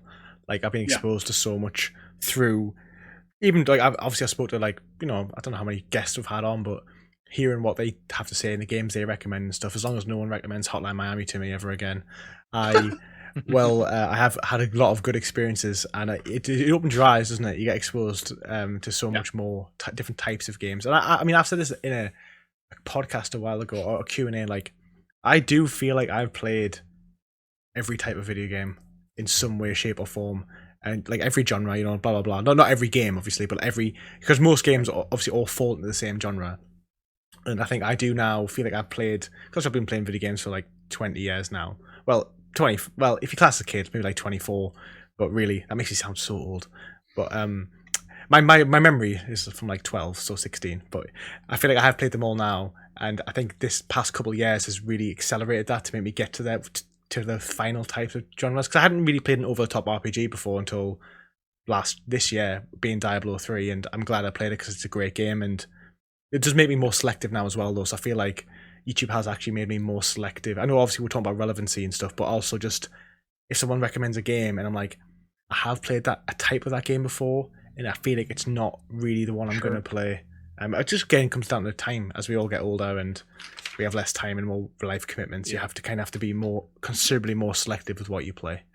That's exactly my position. But like, with my old podcast, I put the pressure upon myself to play the latest releases and play as much of them, if not complete them, to be able to accurately talk through them in a review format for the podcast. And I just got to the point where I just didn't want to do it anymore. I was sucking the fun out of it, and that was part of the reason why I stopped doing the podcast. And it's definitely a real thing, and I prefer not having that pressure. I just want to play at my own leisure. It is stressful, right? Rushing a review to play a game, you lose that advantage of just being able to relax and chill and play the game as to an escape. And if you try and review it within a week, so you hit the algorithm right on your podcast, it really sucks the fun out of it because you're having to rush. You can't experience it as you should be experiencing it as a developer intended. Work. It does. Yep. Yeah. We'll move on. We'll just do one more question. Thank you everyone who did submit questions. This podcast has run on for quite some time, so we're only going to do one more unless we get through it incredibly quickly. I just seen one, and now it's gone. It's such is life. So, do you both know what an Autopop Platinum is? I mean, it's pretty self-explanatory, but no. So, an Autopop Platinum is when this question was given to us by Blackbeard V. Great Instagram name. Is when you already have the Platinum on PlayStation 4. If the same version of the game comes out on PlayStation 5, you can load your save up, and the Platinum automatically pops. We have obviously addressed it in the before, but how does that sound to you both? Do you think that's something you'd ever do? I have done. I mean, I've done it. I've done it as well. I did it for Avengers. What game was it and why? I think mine was The Last of Us. I want to say. Is that one that does that? No. I don't know, but I know I've done it. If you're going to just turn around, Adrian, and look at those games, you're going to be here all night. Final Fantasy VII Remake. That's one I did when they redid the PS5 version. Integrate. I did. Yeah. I did get all those. You got the platinum? Not purposefully though. No, not platinum. Just the trophies that I earned. I was gonna say. Yeah, because that's what I was gonna say. Is I got the platinum on that on PS4, and so when I loaded it up on PS5, just there it was. I was like, oh, sweet, I'll take it. I've never done it intentionally. It's always been. I didn't know it was coming. Yeah. Yeah, enough. sure you didn't. Yeah. JJ's like, oh no, I've all my no. I mean, Autopop 9 games. Like, damn. As they were uploading their saves, they're like, and it started popping like, oh no. No, I'm all for it. Don't get me wrong. I'm not. it. I think if I was like an active trophy hunter, I would probably like maybe scoff at it a little more, and just kind of be like, especially if it's a great game and I want to experience it again and do all those things again. But the fact that I'm not a trophy hunter and I just saw, hey, free platinum, that's great. I absolutely. So I just wouldn't go bragging about that to somebody. So. What if, like, for example, I know you can autopop Friday the 13th. So for those who don't know, it's like a 4,000 hour platinum trophy, or like close to that, 1,000, 2,000, whatever. And it's like most of it is actually just online boosting with your friends, taking turns killing each other. And I feel like if you earned the platinum in that, you're like, is that not worth 2 platinums?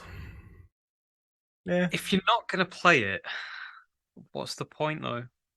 That's what I get from this. It's the same, and Autopop for me is the same as those stupid games like the Jumping Taco where you're not doing anything, or those novels where people just fast forward it and they don't even experience what they are. It's like, be careful, Joel, because remember we are sponsored by the Jumping Sweet Corn for this video, so we can't be too blasphemous. All the games except for the Jumping Sweet Corn. It's not worth it. The Jumping Sweet Corn is a different story. It's got a bit more essence to it because it's a sweet corn. Sweet. And it jumps. That jumps. All the other ones. Trash. I don't think it would.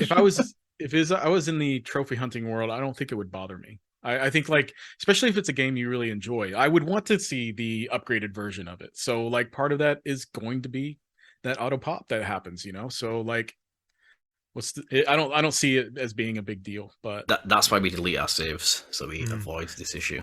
No, that was it's a filthy habit, really filthy. I think it's a refreshing take, to be fair, from people on in the community. I think it's good to hear this, because I think I personally do not care. I just think you do you, and that's it ultimately. But there's a lot of people in the community who disagree with it fundamentally. But it is a little bit gatekeeping, which obviously I don't agree with at all. Actually, is there any gatekeeping in collecting? Ooh. Oh, absolutely there is. There's so much gatekeeping. Yeah, it's crazy. It's ridiculous. It used to be, like I was telling the story earlier, where you weren't allowed to go buy games at a good deal and resell them. That was gatekeeping. That was one of the things back then that people, it was like, you are a bad collector if you are reselling. Resellers are bad. There's all kinds of different gatekeeping things. Like I can't think of any others right now, but yeah, I see it all the time when you're on Facebook groups and things like that. JJ, can you think of any? Not that I've experienced personally. It's I mean, unless you consider just asinine prices to be gatekeeping. Like the Nintendo Power thing is mind blowing to me. 5 years ago, that's when I started, and I bought issue number 1 for $30, and it's only been 5 years, and the highest I've seen it was around 50, and now it goes for like 200. So even that is like going through the roof. And so I think like collecting itself is becoming a little bit of a gatekeeping issue, just because so many people are being priced out of it, especially if you're new to it. It's just frustrating, especially with prices how they are. That is another gatekeeping. Like if you can show off your collection, if it's a small collection, it's still your collection. It doesn't matter how big it is, but you'll have people have large collections, and the gatekeeping, you don't really have a collection. Or what's the most expensive game? If it's like a $50 game, then you don't really collect games. You're nobody. There is that mentality out there, and there's a lot of other different things similar. Do you ever get anything like asinine or ridiculous where people are like, right, the new fan of this franchise, they start collecting all the older stuff, and like, you're not a real fan of this franchise, you shouldn't be buying this type thing? Yeah. Yes, definitely. Yep, that is a big one. And I've been guilty of that myself. Like when I hear people talk about the newer Final Fantasies and how much they love them, I'm always like, well, it started with 4, so and I realize in my head that sounds stupid. I know it's stupid. Usually it just comes down to if I like the person or not. But no, I mean, it's of course, yeah. it can be frustrating. But overall, in my experience, there hasn't been as much of an issue other than just the pricing. And like, you can tell if you're talking to somebody who collects because they love it, rather than somebody who's collecting because they're going for like clout / like my stuff is worth a lot. And that within the first like 5 minutes of talking to them. Oh, I can imagine. Someone mentioned the same with trophies, to be fair. Like if someone's like the first comment that says, "Oh, I have 300 platinums and they're all Bloodborne." Yeah. Like, it's like, well, is it the passion for the gaming you enjoy, or is it just the clout? Right. It's, to me, gatekeeping is just a bad thing in general for anything. Like, why can't we all just enjoy what we're doing and have fun doing it? Everybody can do it their own way. It doesn't have to be a specific way. Just enjoy it for what it is. Gonna say it better myself. Yeah. And on that high note, we'll wrap things up. This has been, I've enjoyed this very much, and 5 has worked quite well. This is great. And we all haven't, like, obviously, but when there's only 3 of us, obviously we all get to speak a little bit more. But it's been we've obviously been going for quite some time anyway. This may be on the verge of being the longest podcast. I'm not too sure the length yet. You're welcome. It might be, but it's the first time we've had 5 as well. So breaking all the records for the podcast. It's been really interesting to have more people outside of our direct niche who are still involved, but then obviously just have a passion for gaming and can talk about it for over 2 hours endlessly.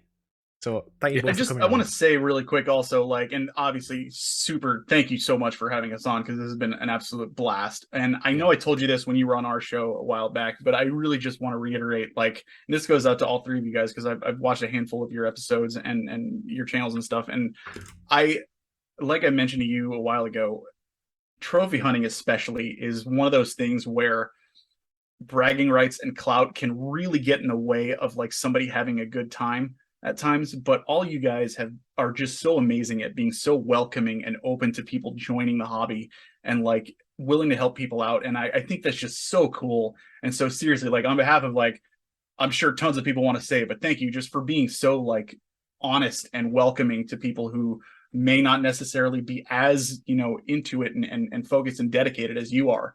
It's just really refreshing to see that kind of thing, especially coming from a hobby that we're in, like with collecting, where there are plenty of people who are like in it for the money and the value, and it's just really that kind of thing. Thank you very much. Means a lot. Make me blush. I know. It warms the hearts. I know. I'm gonna have to turn my lights to cold to get rid of the blushing. Thank you both. Thank you for the Seriously. kind words. Yeah.